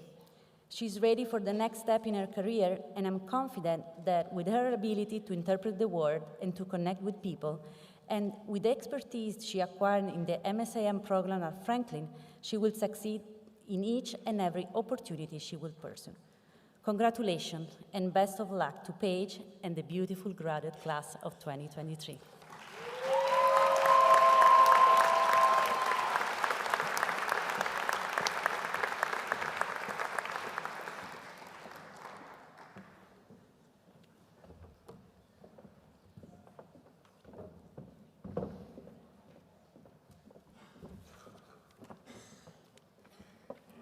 Hello, thanks for having me here.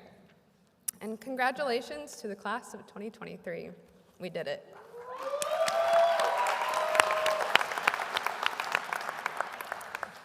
To my master's cohort, we endured, we persevered.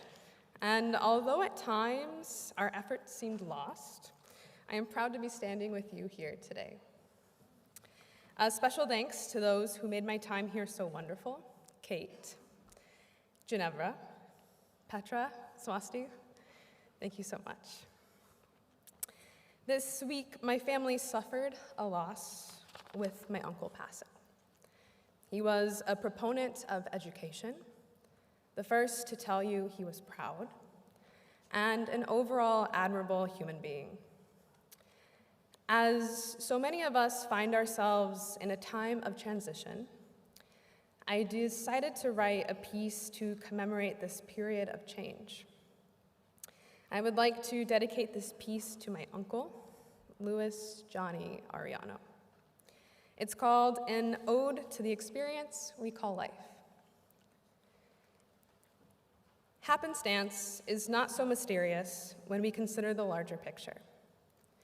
And yet, it is these magical moments we tend to look back on most fondly.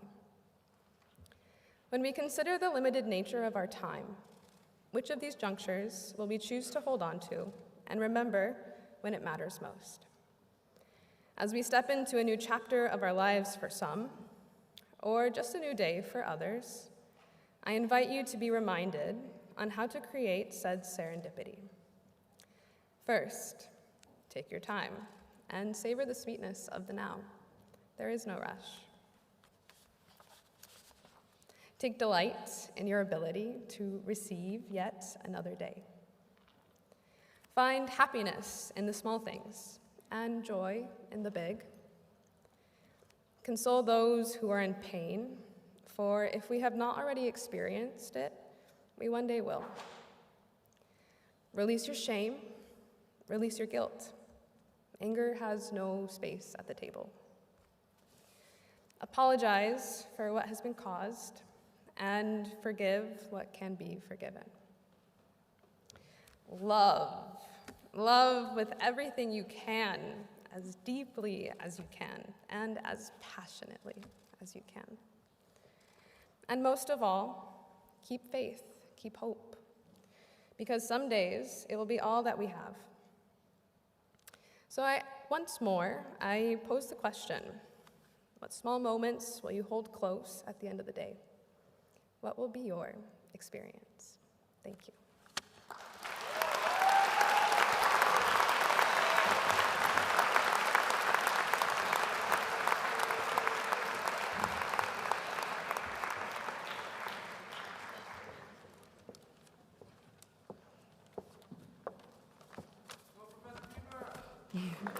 Hi, good afternoon, everyone. Herr Bundesrat, President Martin Barbero, distinguished guests, esteemed trustees, dear colleagues, dear families, and most of all, dear undergraduate class of 2023.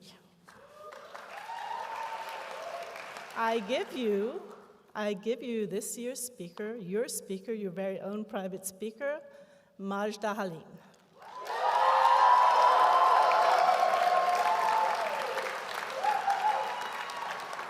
Majda came to us from Morocco some 3 years ago, and today she has taken, or has just taken, it's about 10 minutes old now, right?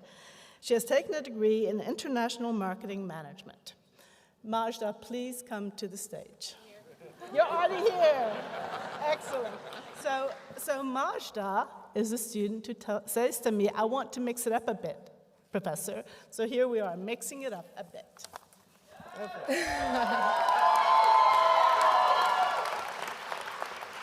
So before addressing my class, I would like us to give thanks to all the people who have helped us get to this place at this time. But before I do that, I need some help.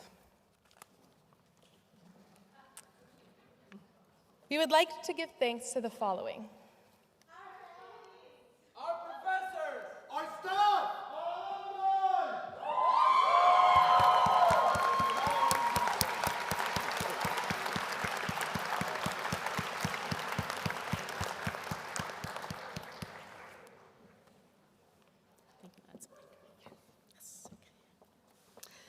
Now, when you just call these last categories, many of you probably don't know which one you really belong to. Because in fact, many people wear many hats here, play many roles here. So, one feature that we have here is that, for instance, people might come as students, then they serve the universities as alums, or as trustees, or as staff, and some even end up as siblings or parents. And we wanted to take a moment here to give them the word. Yes, in fact, there are 2 alums in this room today who are watching their family graduate, and we would like to ask a few words from them. Majda the Cock.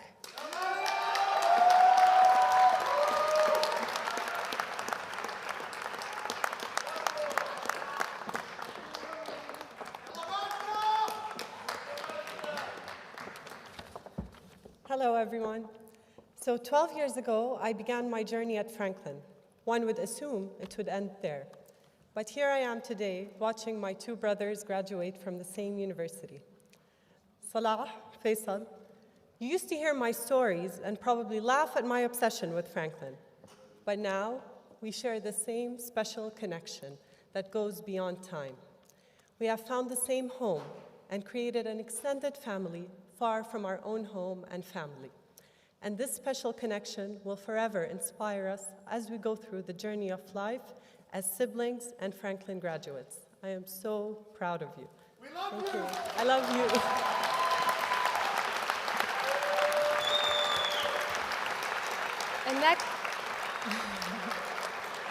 And next up, Mr. McNeely.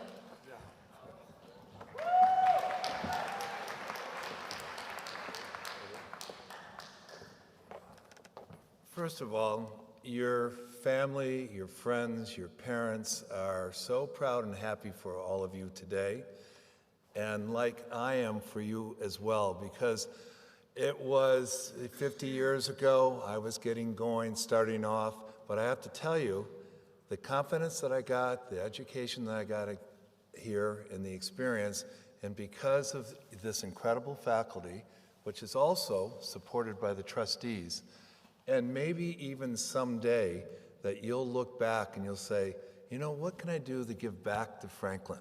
It's something that's important.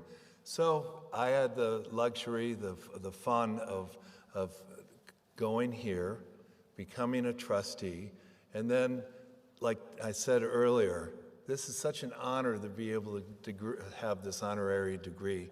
And I'd love to have you all have that experience as well. You're just getting going. You're going to have a variety of different experiences, but what you have gotten from your 4 years at Franklin in Lugano, Switzerland, is going to give you a great pathway to a lot of different opportunities. So I wish you all well.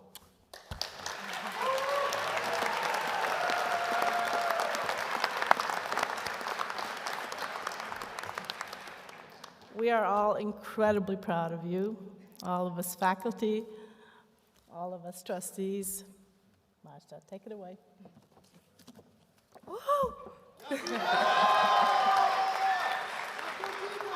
I'm honored to be here to offer my warmest congratulations to the class of 2023. I'm struck by the immense potential within all of you. While everyone's looking forward to seeing how each and every one of us may change the world, make a difference, do something truly amazing, most of us are just excited to sleep in past noon tomorrow. Reminiscing is hard. If I try to think of all the things I'm going to miss most, there's just too much. So on our final day as Franklin students, you might just find yourself replaying all those beautiful memories. To name a few of the memories I'll replay: Roberto's smile as he sells me his overpriced jalapeno Cheetos, unplanned grotto hangouts, Faisal Wabi and Salah's quiet energy, and gathering at the pub on any given night. But most of all, I'll replay those memories with you. I mean, come on, we survived the COVID era with masks, the constant fear of being too close to each other. Who would have thought that we would graduate from the University of Pandemic Survival? Be proud, we're stronger, wiser, and more germophobic than ever. So as we just walked across this stage and received our diplomas, let us remember that the world is our oyster, or if you're vegan, the world's your avocado. It's cliche, but it's true. But seriously, remember that it's not just the degree we hold in our hands that defines our success, but the values we uphold, the relationships we cultivate, and the impact we make on the world around us. Our power is to use our priceless knowledge to be sure that we embark on life's journey full of success and challenges. Whether or not you're confident to order a coffee in Italian after being in Lugano for 4 years, I know I'm not, we have gained valuable experiences and identities. We have ventured away from our home, but we built one right here, leaving our mark. Lastly, I want to express gratitude to our professors who have guided us. Thank you for your unwavering patience and reminding us that citing Wikipedia as a credible source is never a good idea. So class of 2023, may your futures be bright and your paychecks be large. Let's take on the world with confidence and excitement. Thank you.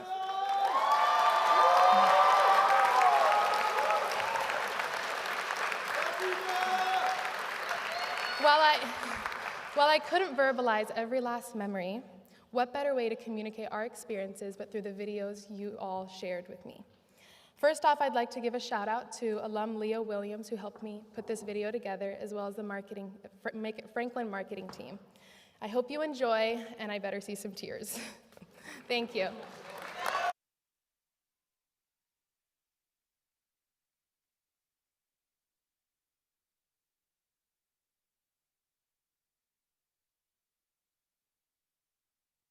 Hello guys, I'm Salah. Hi guys, I'm Wabi. And I'm Faisal. And we're known as the Arabs! We made it! We're so thankful for being here in Franklin for 4 years. We're the last pre-COVID class, and we've been through everything. And we're thankful for that. Yeah, we're excited for what's to come and the new chapters in life. But most importantly, we're gonna miss everyone in university in Franklin and all the students. We're super excited that we're about to graduate, but it's so sad to leave this place, and we're so grateful for everything. Are you guys ready? 1, 2, 3. Who let the dogs out? Who? Who let the dogs out? Who? Let's celebrate!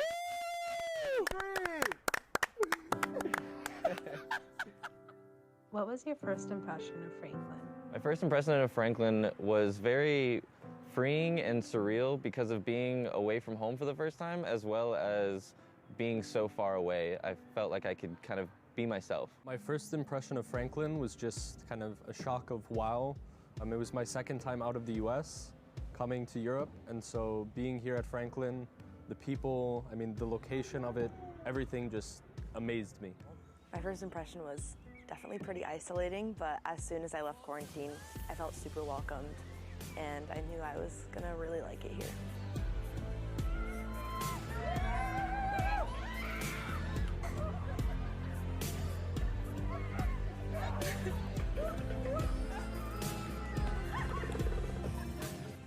What was your favorite memory at Franklin? My favorite moments at Franklin probably happened at the grotto because it's such of a moving point and center point of the university. You can sit there for hours and talk to your friends, and there's constantly movement and people arriving, and you just realize how many different people you have here. All of the Southern nights that we did, I was able to really dress up and get into character, and also like really get into having a good time with my friends. All of my years here have been pretty awesome, pretty perfect. But I would say one of my favorite memories was during my fall 2022 academic travel to Madagascar with Professor Starcher and Professor Gali.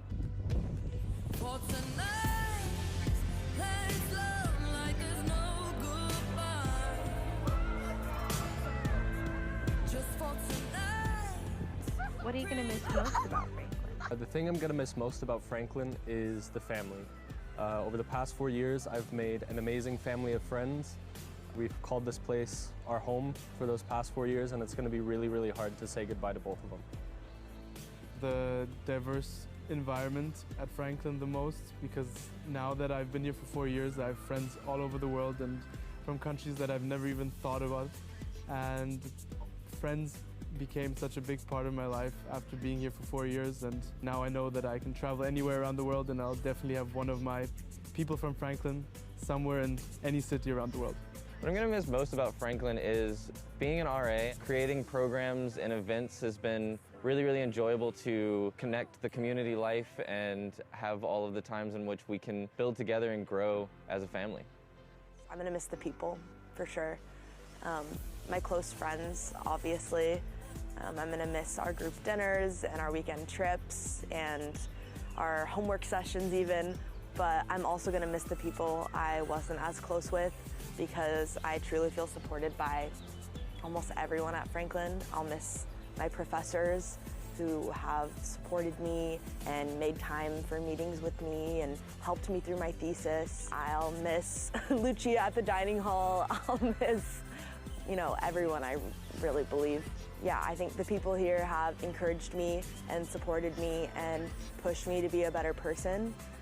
It hasn't always been easy, but I'm just so grateful for everybody that I've met here, and I'm gonna miss the people the most. For tonight, let's love like there's no goodbye. Just for tonight, pretend that it's all alright.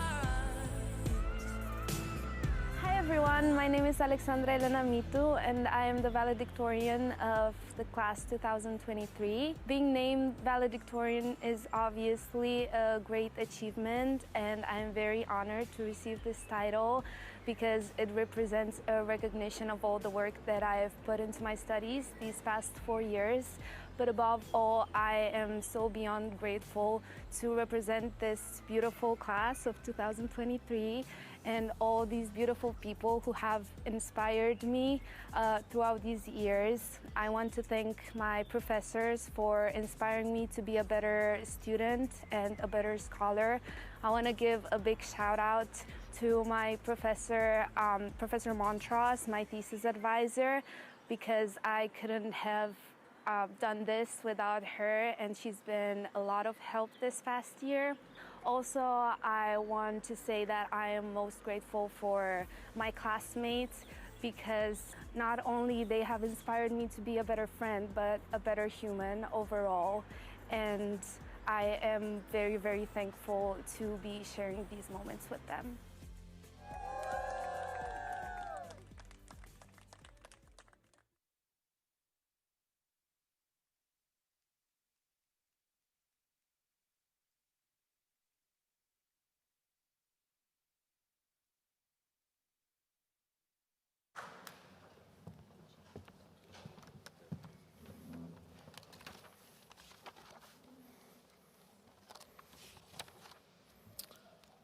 The Ursula Gentile-Lover Outstanding Service Award.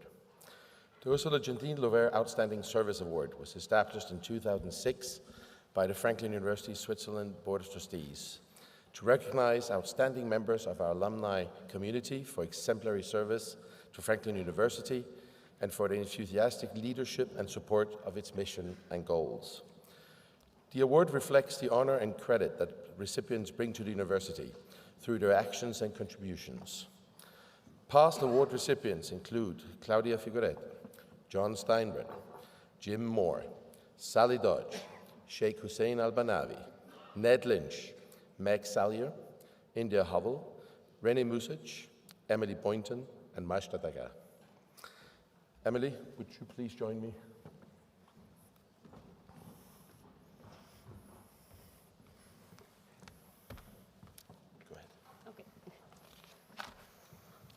Hello, everyone. I'm the president of the Alumni Council, and I'm honored today to introduce this year's Outstanding Service Award to my friend, Connor Crawford. Come on up.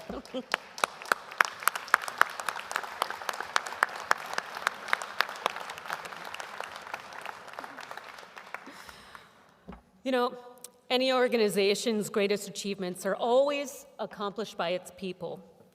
It's the unsung heroes that get us through the years of ups and downs, consistently volunteering their time, passion to Franklin. Connor, you've truly been nothing but excellent. As SGA president, when he was here at Franklin, he's now been an alumni council member for over a decade. You are now the Alumni Council Funds Officer, as well as the chair of the Southern California Franklin Alumni Council. You're truly one of the greatest assets. Your efforts and support allow the council to thrive and to connect with so many of our amazing alumni around the world. Though you may not be a morning person, which is well documented at Franklin and beyond, you still show up to our 6 a.m. meetings. From halfway across the globe, you continue to make an impact on our institution and Franklin alumni around the world. Your commitment is what I truly aspire to. Thank you for everything, my friend, and congratulations.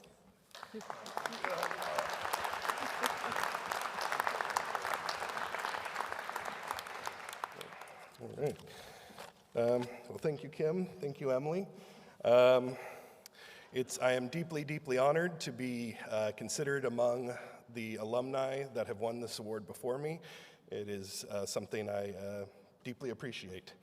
There have been a number of wonderful speakers here today, so they have done most of the work, so I'm going to skip to the end and go, thank you again for this honor. Thank you to the Franklin faculty, staff, trustees, and most importantly, class of 2023.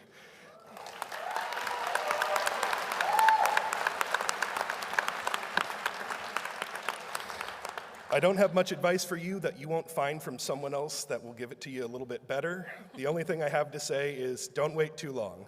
You'll never be younger than you are right now. I look forward to meeting more of you as I go forward with our work in the Alumni Council, and I want to leave you just with this. We want to hear from you, we want to earn your support, and we want to learn how we can work together to support this university we all love. Thank you.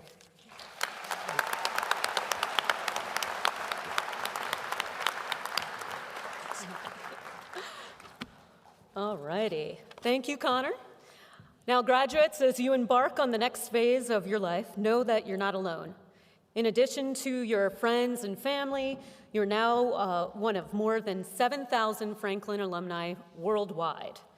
So stay in touch with the university and your fellow alumni. You can read our newsletter, you can follow us on social media, you can attend a Franklin event all over the world. You can serve on the Alumni Council, as Connor said before, or find your own way to connect with thousands of alumni who work to preserve the excellence of Franklin University, Switzerland. Franklin alumni, like myself, like Connor, like the many alumni that you heard from today, are here for you. No matter what you need, please reach out, and you simply have to ask. Congratulations, class of 2023, and welcome to the Franklin Alumni Association. Congratulations.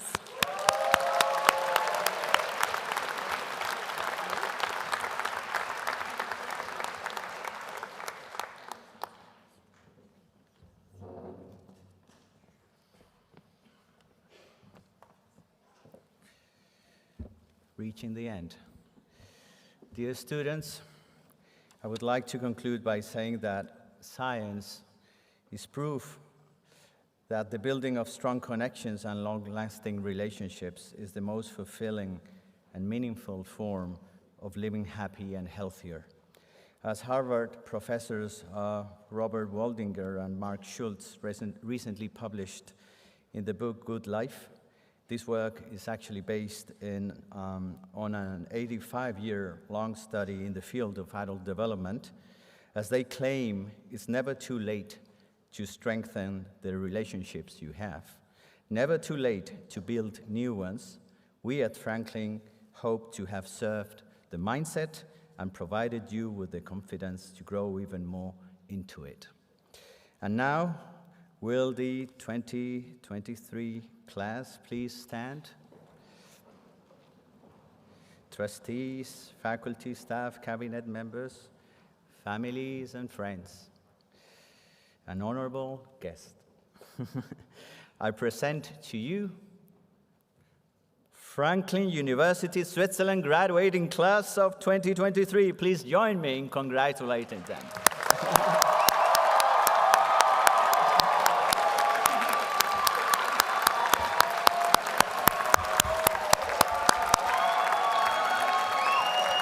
Just a few seconds, just a few seconds.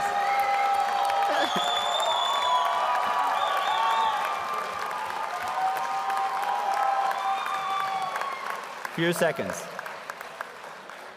Congratulations for reaching this finish line. And now, I do declare concluded this commencement ceremony. Thank you all, grazie mille, di cuore. Ci vediamo pronto.